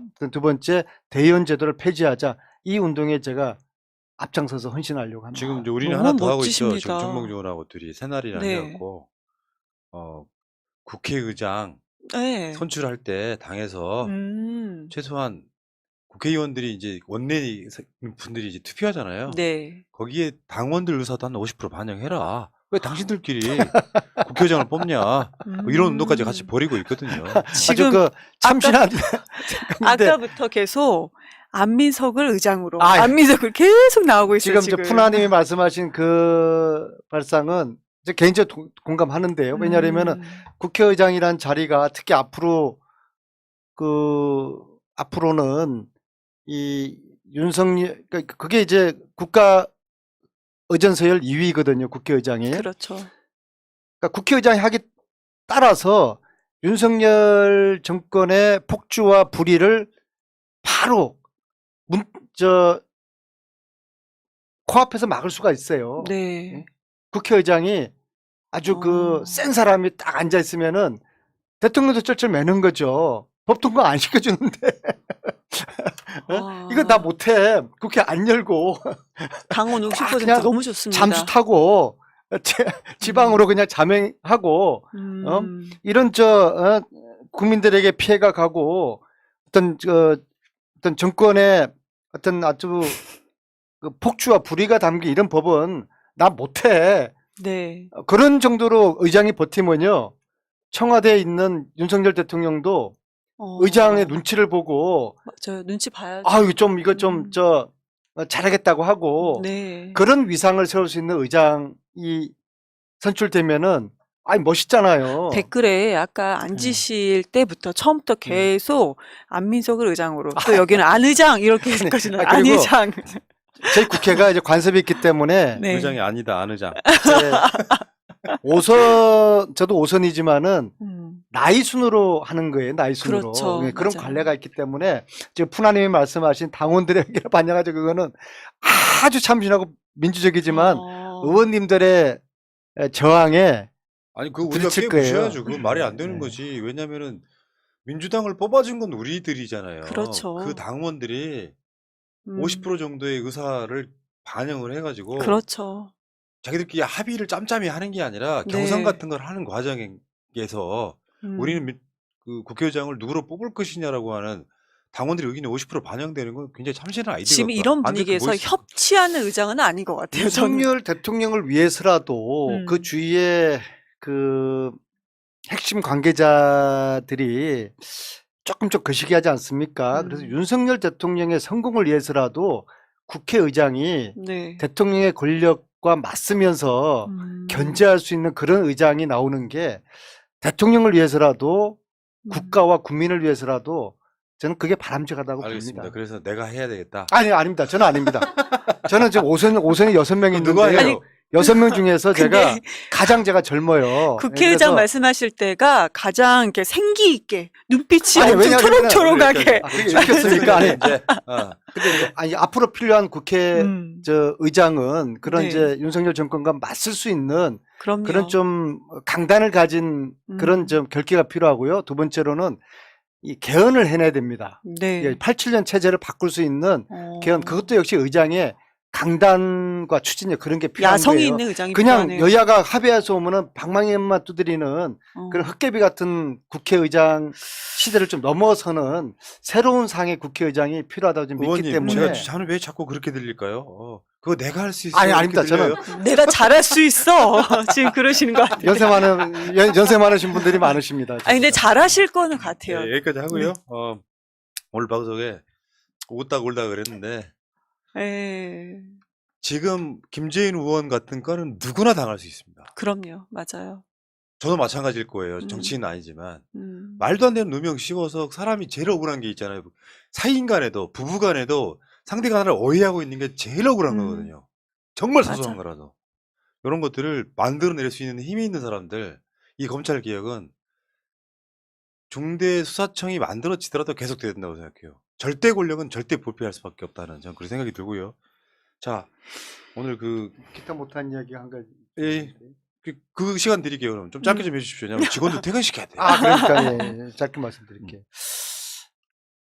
그러니까 저는 살아남았지만은 저 세상을 가 있는 김재윤 전 의원을 위해서 그 안민석의 눈물이 담긴 필리버스터를 새날 우리 시청자들이 꼭 좀 봐주십시오. 그리고 한 100만 정도, 지금 50만 명이 보셨는데 많이 보셨죠. 100만 정도가 보면은 김재윤이 하늘나라에서 우리 국민들에게 감사함을 느끼고 본인의 한을 풀 것입니다. 그리고 100만을 넘는 순간 제가 모종의 결단을 하겠습니다. 알겠습니다. 이게 보통 필리버스터는 몇 시간 하잖아요. 근데 앞에 있는 모 의원 때문에 37분밖에 못 하시는 한이 있어요. 근데 그러다 보니까 그 내용 자체가 전체 방송으로 보면 약간 짤에 가까울 정도예요. 사이즈가. 그렇죠. 좀 보는데 그렇게 부담스럽지 않습니다. 그것도 신의 뜻이라고 생각합니다. 오히려 압축적으로 요약돼서. 네. 자, 오늘 안민석 의원 쉽게 표현하면 정말 깨끗했던 이야기인데 어느 누구도 김재윤처럼 될 수 있다. 이 샘플을 양쪽을 다 보여주신 오늘 그런 인터뷰였고요. 자, 그래서 검찰개혁은 필요하다. 맹목적으로 뭐 문재인 대통령이나 이재명 도지사를 지키기 위해서 검찰 개혁을 한다 이렇게 악선동하시는 분들도 저는 검찰의 표적기획수의 대상이 될 수 있다. 저는 그렇게 생각을 하고요. 오늘 인터뷰는 여기서 마치겠습니다. 고맙습니다. 존경하는 국민 여러분, 더불어민주당 경기 오산 출신 안민석 의원입니다. 시간이 30분밖에 저에게 주어지지 않았습니다. 저는 각설하고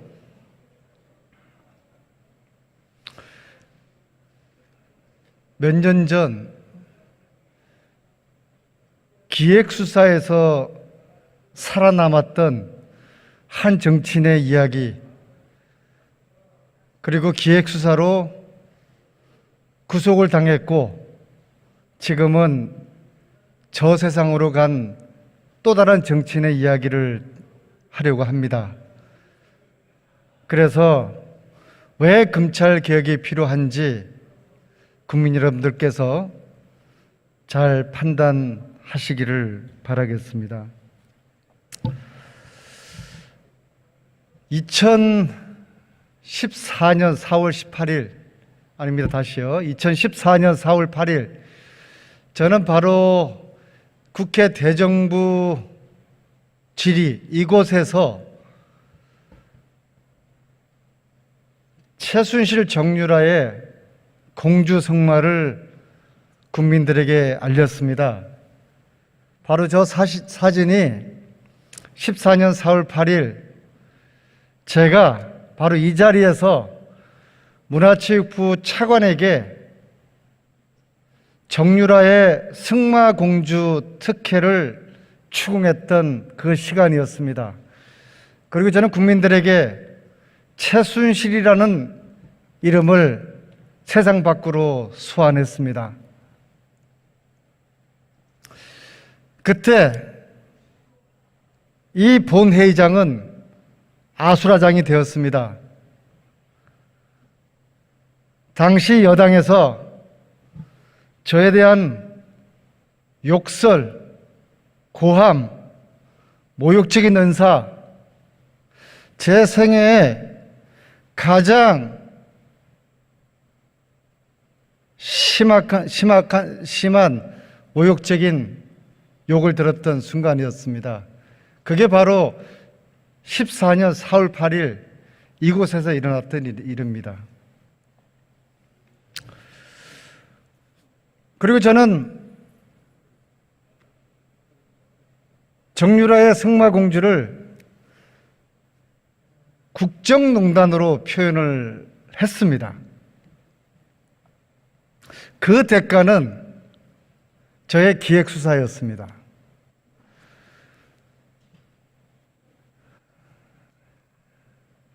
(14년 6월 21일) 14년 6월 21일 저 메모는 청와대 김영한 민정수석의 업무수첩에 나타난 기록입니다.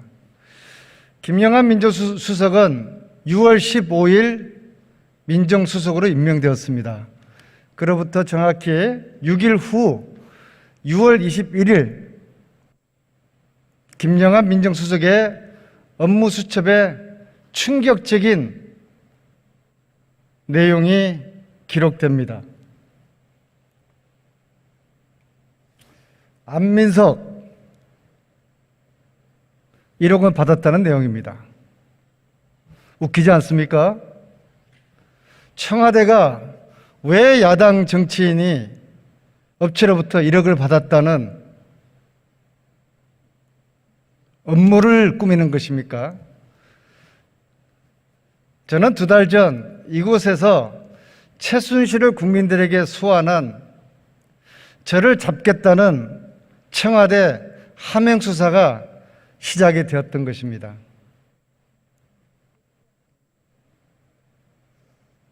그런데 저 메모지는 수원지검으로 넘겨집니다.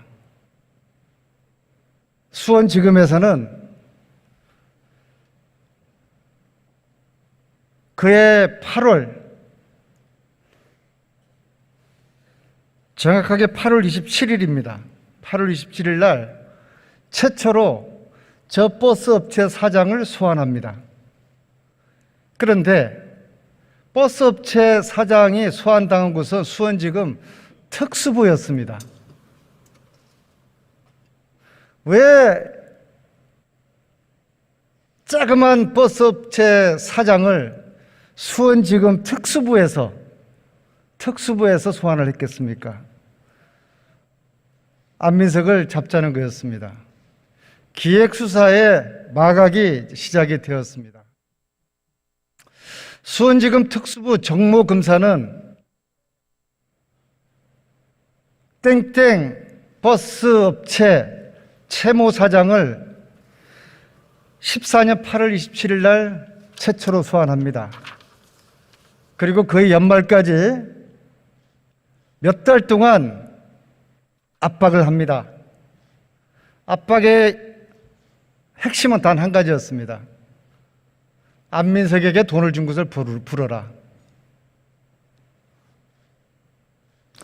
그 버스업체 사장은 주지도 않은 돈을 줬다고 부르려고 하는 검찰의 압박에 못 이겨 너 불지 않으면은 당신 가족들, 회사 다 망가뜨리겠다. 이렇게 압박하니까 그 버스업체 사장은 자살까지 하고 싶었다고 했습니다. 그런데 결국 그 버스 사장은 검찰이 원하는 답을 하지 않고 양심을 지킵니다. 만약에 그 버스업체 사장이 검찰이 원하는 대로 안민석에게 1억을 주었다고 허위 자백을 했다면 저는 지금 이 자리에 없었을 것입니다. 뇌물 1억이었으니까 선고형이 최소 5년에서 7년이었을 것입니다. 7년을 받았으면은 지난 여름에서야 감옥에서 나왔을 것입니다. 생각만 해도 아찔합니다. 자, 버스회사 사장은 결국에는 버텼습니다. 버틴 대가로 별건 수사를 하게 됩니다. 그 버스회사 회계 장부를 가지고 횡령으로 구속을 시킵니다. 그리고 벌금과 추징금 57억 원을 부과합니다. 절단을 낸 것입니다. 그 버스회사 사장 참 바보 같은 분으로 생각될지 모르겠습니다. 안민석에게 돈을 줬다고 불었으면 저만 구속되고 자기는 구속되지도 않고 57억 원 낼 일도 없을 텐데 버스 사장은 양심을 지켰고 본인이 구속되었고 57억 원 재산을 다 날렸습니다. 그뿐만 아닙니다. 그 버스 회사 부사장도 구속시킵니다. 그뿐만 아닙니다. 노조위원장도 구속시켰습니다. 최순실 국정농단을 폭로했던 안민석을 잡으려는 기획수사는 저를 잡지 못하고 애꿎은 민간인 3명을 구속시켰습니다. 국민 여러분, 이게 바로 기획수사라는 것입니다. 청와대 하명수사로부터 시작된 수원지검의 기획수사, 그리 오래된 일이 아닙니다.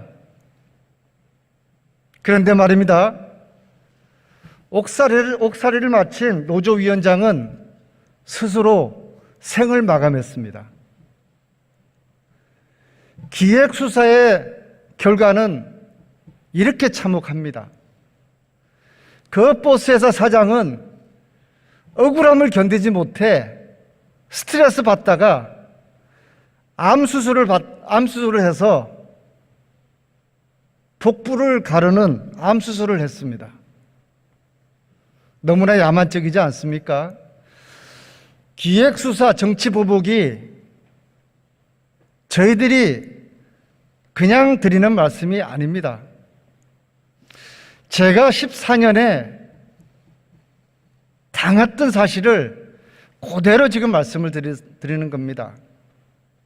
그 버스회사 사장의 양심 덕분에 저는 피해갔고 버스회사 사장과 부사장, 노조위원장 3분이 구속이 되었습니다. 그리고 노조위원장은 저 세상으로 떠났습니다. 그런데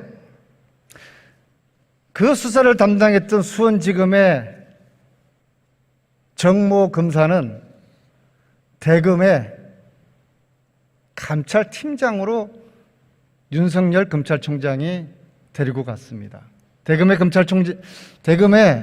감찰팀장은 검찰 고위 간부들을 감찰하는 자리에 저런 기획수사의 주인공이 그런 자리에 있었다는 게 참으로 기가 막힙니다. 저는 살아남았습니다. 그러나 기획수사의 칼날을 피하지 못하고 4년형을 감옥에서 살고 감옥을 나온 후에 화병이 나서 억울함을 견디지 못하고 지난해 스스로 극단적인 선택을 하고 저 세상으로 떠난 또 다른 정치인의 이야기를 들려드리겠습니다.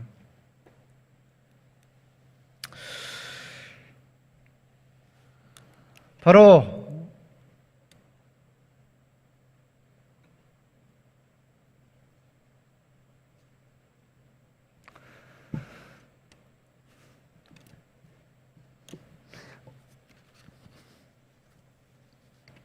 우리들이 사랑했던 김재훈 의원 이야기입니다.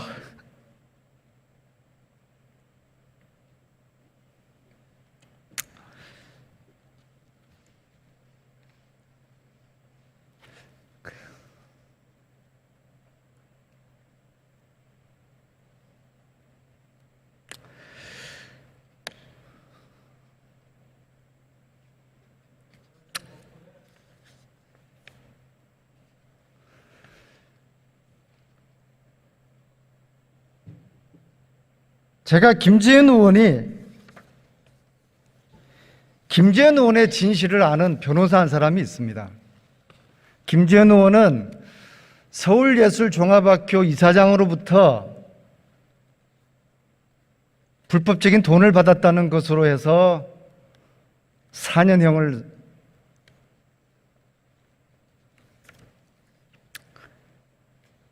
독방에서 감옥살이를 했습니다. 그런데 그 김민성이라는 사람이 이 수사 초기에 한 변호사를 찾아가서 고백했던 진실을 말씀드리겠습니다. 그 변호사 성함은 이름만 대면 다 알 수 있는 아주 유명한 변호사입니다. 이름은 다 밝히지 못할지라도 오늘에서야 그 변호사의 성만은 제가 밝혀야 되겠습니다. 유모 변호사입니다. 서울종합학교 이사장 김민성은 유모 변호사에게 이 수사의 초기 단계 14년 여름에 진실을 모두 말했습니다.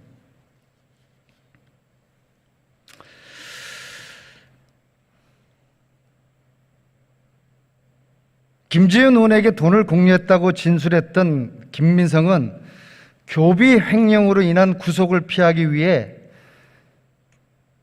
전 대검 수사부장을 지낸 유모 변호사를 찾아가 진실을 털어놓았습니다.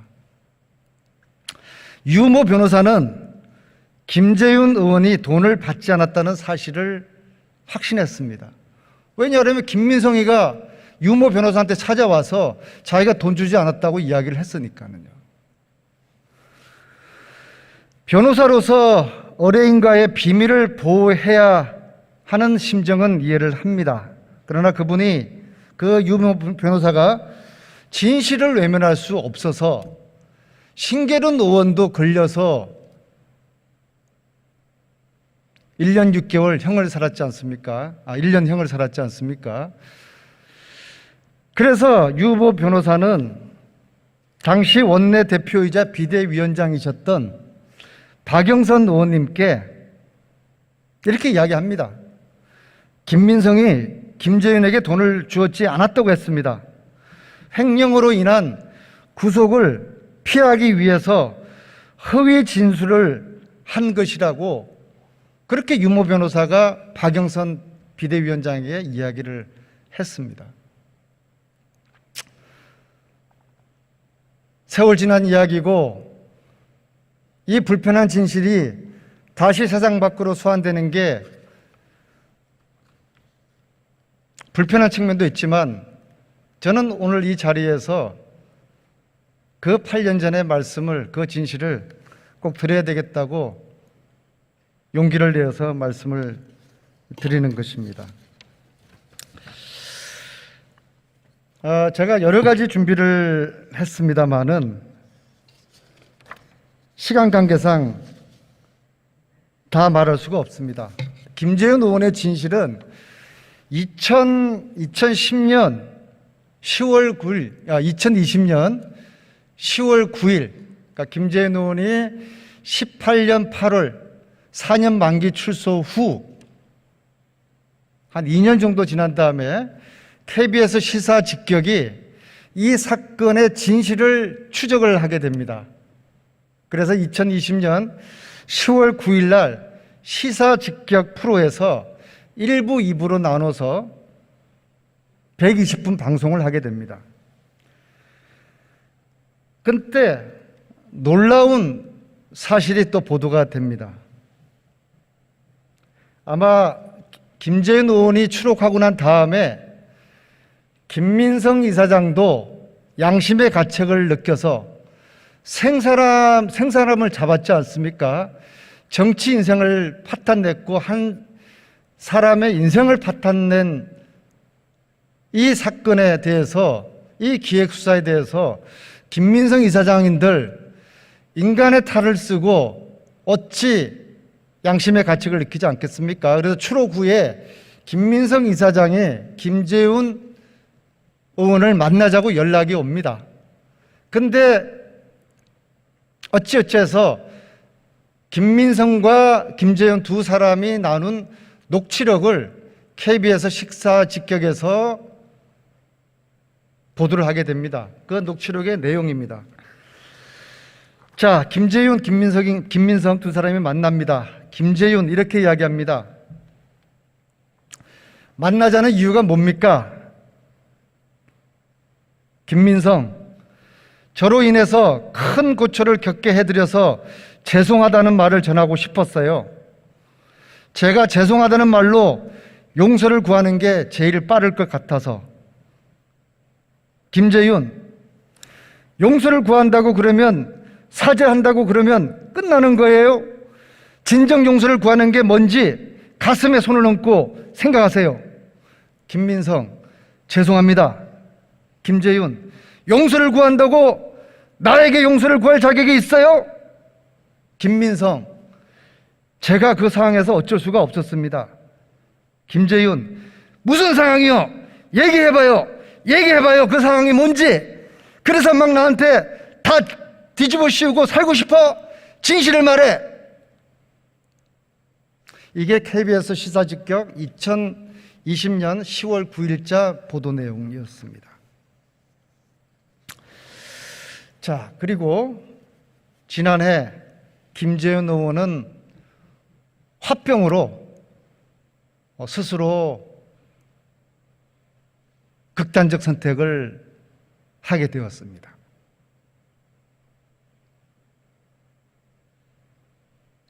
지금은 저 먼 곳에 있지만 김주현 의원이 죽고 난 며칠 후에 제가 한 통의 편지를 받습니다. 그 편지를 공개드리겠습니다.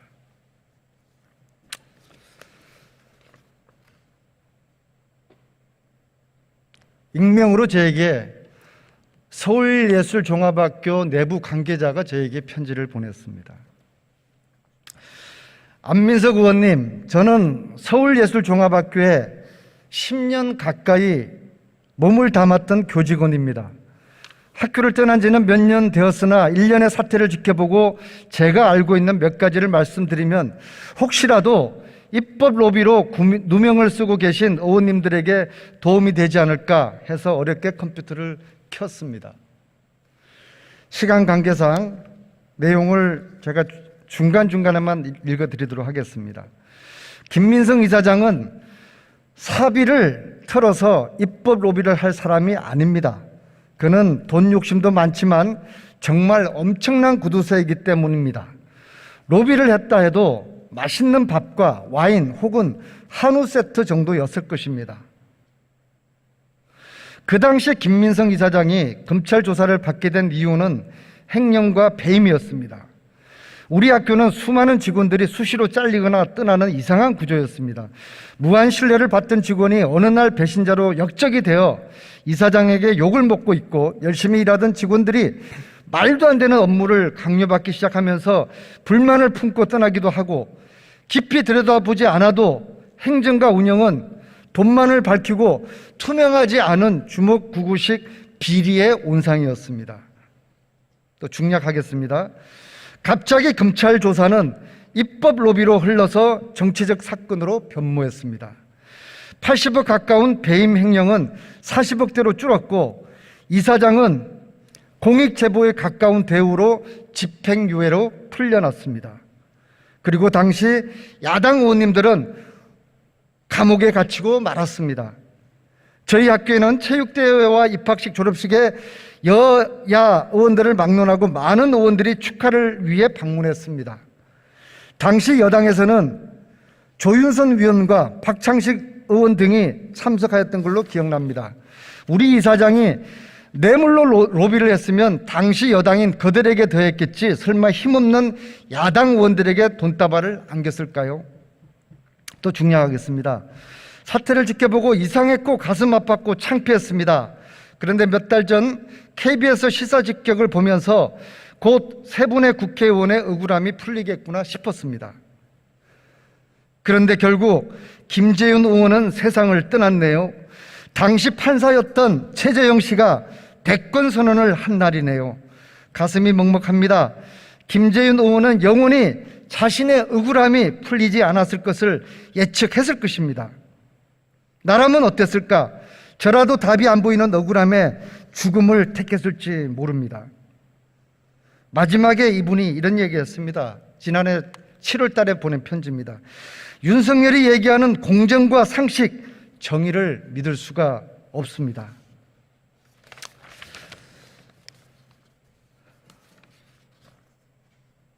진실은 오직 10만이 알 것입니다. 그러나 진실의 여부를 떠나서 김재윤은 기획수사의 희생양이었습니다. 기획수사로 4년 감옥을 갔고 감옥 나온 후에 화병에 걸려서 스스로 극단적 선택을 한 것입니다. 당시에 신계륜 의원, 신학윤 의원, 세 분의 야당 중진 의원들이 똑같은 참사를 당했습니다. 그 시기가 제가 말씀드린 안민석을 기획수사로 잡아들이려고 했던 그 14년 여름에 이 일이 벌어진 것입니다. 국민 여러분, 이게 우연히 일치겠습니까? 이런 게 바로 기획수사라는 것입니다. 먼저 표적을 잡아놓고 사냥놀이를 하는 것입니다. 저는 다행히 그 버스회사 사장께서 자기의 양심을 지켰기 때문에 자기가 구속을 당했고, 그분이 양심을 지키지 않고 검찰의 허위 진술대로 원하는 허위 진술을 했더라면 제가 감옥을 몇 년을 살았을 것입니다. 저는 생각만 해도 끔찍합니다. 그분이 저에게 스트레스 받아서 암이 생겼고 암 수술을 했던 복부에 그 수술 자국을 보여줬을 때 검찰은 그분 앞에 무릎 꿇고 사죄해야 되는 거 아니겠습니까? 그러나 저에게, 그 사장에게, 또 스스로 생을 마감한 노조위원장에게 검찰은 단 한마디 악마의 사과조차도 하지 않았던 이 사실에 저는 피가 거꾸로 솟습니다. 우리 사랑하는 친구, 우리의 동료 김재윤을 하늘로 보낸 저 정치검찰, 기획수사, 저들은 도대체 누구입니까? 천벌을 받을 것입니다. 저들은 지금 윤석열 정권 곳곳에 박혀서 기획수사, 정치보복을 준비하고 있습니다. 이 야만의 시대, 국민들과 함께 맞설 것입니다. 몸 던져서 막아낼 것입니다. 다시는 김재윤과 같은 억울한 죽음이 있지 않도록 맞설 것입니다. 끝으로 고 김재윤 의원이 장례식을 하던 날 한국 캐톨릭계에서 가장 어른이신, 가장 존경받으신 강우일 주교님께서 당신이 자청하셔서 이 억울한 죽음의 미사를 직접 강론을 하시겠다. 아시다시피 캐톨릭에서 자살은 용납치 않습니다. 그럼에도 불구하고 대한민국의 가장 존경받는 강우일 주교님께서 직접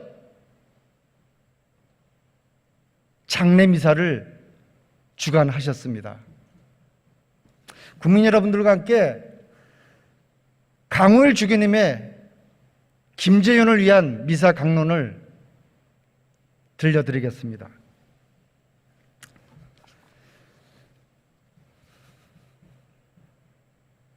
지난 6월 29일 김재윤 스테파노 형제가 적적이 세상을 떠났다는 소식을 듣고 너무 놀랐습니다. 멍해가 져서 아무 말도 나오지 않았습니다. 감옥에서 나와 제주에 오셨을 때 이제부터 시인으로 살겠다고 아주 해맑은 표정으로 이야기하신 그 모습에 눈이 선한데 갑자기 세상을 등지셨다니 너무 허탈하고 이 죽음을 도대체 어떻게 받아들여야 될지 저도 마음이 정리되지 않았습니다. 제3자가 이런데 가족분들은 얼마나 황당하고 기가 막힐까 생각이 듭니다. 뭐라고 드릴 수 있는 위로의 말씀이 생각이 안 나 김재윤 스테파노 형제는 그전부터 소위 국회의원이나 아니면 정치인의 이미지가 잘 맞지 않는 분이셨습니다. 그래서 저는 이 자리에서도 전 의원이라는 그런 사회적 직함을 떼고 그냥 김재윤 스테파노 형제라고 부르겠습니다. 제 마음을 향한 김재윤 형제는 영혼이 맑은 분이었습니다. 정의를 목말로 하고 진실을 두려워할 줄 아는 분이었습니다. 2007년 겨울 강정 구름 비바위 위에서 바닷바람이 거세게 불어오는 날 해군기지 건설 철회를 요구하며 집회와 미사를 드린 적이 있습니다. 미사를 제가 진행하는데 얼마나 추웠는지 온몸이 덜덜 떨리고 손가락이 얼어왔습니다. 그날 스테파노 형제는 미사가 다 끝날 때까지 꼼짝하지 않고 바닷바람을 맞으면서 함께 해주셨습니다. 나중에 들어보니까 옷도 별로 두껍게 입지 않으셨는데 그 추운 날 어떻게 버티셨냐고 물었더니 괜찮다며 환하게 웃어주셨습니다. 그 환한 웃음 가득한 얼굴이 지금도 또렷이 생각납니다. 그런 분이 뇌물 사건으로 기소가 되고 실형을 선고받았다고 들었을 때 저는 도저히 믿기지 않았습니다. 재판 진행 과정에서도 만났지만 스테파노 형제는 여전히 제 앞에서 환한 웃음 가득한 얼굴을 보여주셨습니다. 그분이 제가 있었다면 그런 얼굴로 결코 저한테 다가서지 못했었으리라고 생각합니다. 나중에 4년형이 선고되고 수감되신 후에 구치소에 들어가 면회를 하러 갔을 때 여전히 얼굴에 그 밝은 해맑은 얼굴에 거짓의 티가 끼지 않았습니다. 그래서 저는 이 재판이 대단히 정의롭지 못한 재판이라고 확신했습니다. 우리나라 역사를 돌이켜보면 정의의 보루가 되어야 할 사법부가 죄 없는 사람을 죄인으로 단죄하고 형을 살게 하거나 심지어 목숨을 빼앗기까지 하는 사례가 수두룩함을 우리는 알고 있습니다.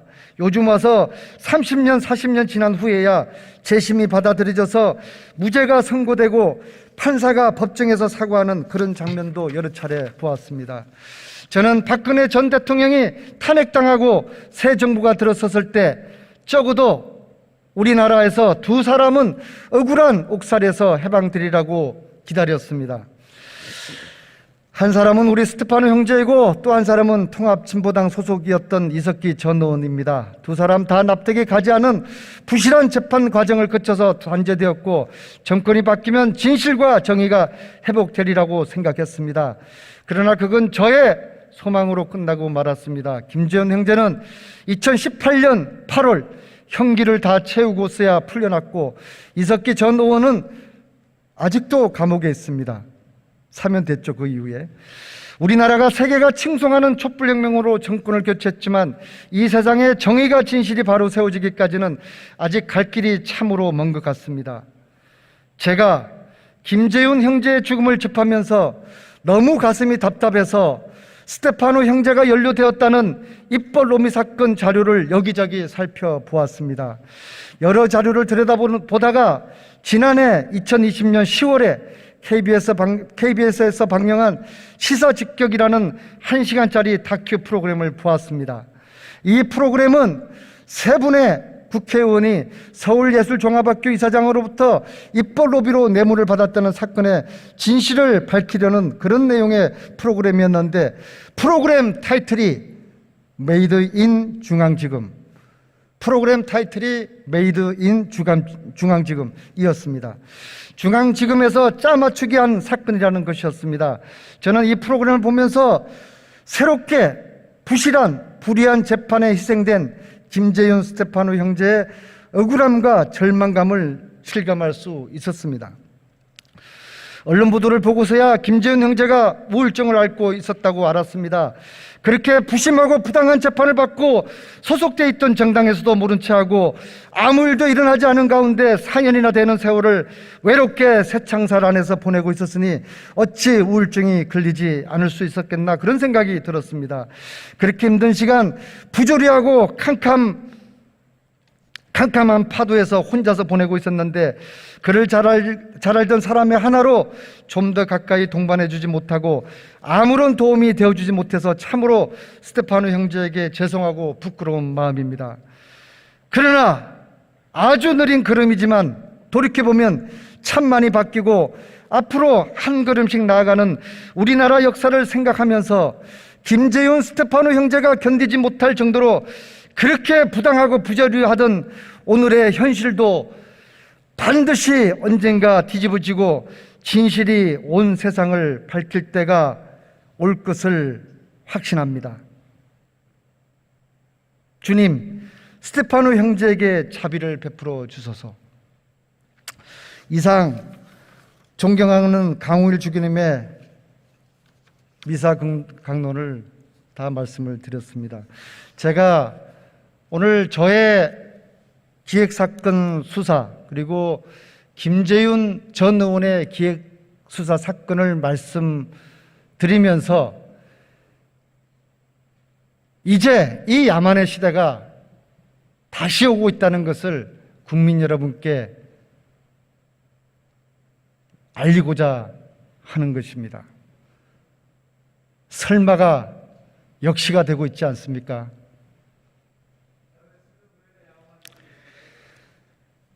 다시는 김재윤과 같은 억울한 죽음이 없어야 되지 않겠습니까? 검찰은 검찰개혁에 저항해서는 안 됩니다. 검찰이 양심이 있다면 김재윤 의원에게 사과를 해야 됩니다. 제주도에 있는 김재윤 의원의 묘비 앞에 가서 석고 대제를 해야 됩니다. 버스업체 노조위원장 죽음 앞에 석고 대제를 해야 합니다. 검찰의 이성 회복을 바랍니다. 국힘도 이성을 회복해 주십시오. 고 김재윤 의원의 영전에 다시 한번 명복을 빌면서 저의 발언을 마치도록 하겠습니다. 국민 여러분, 감사합니다.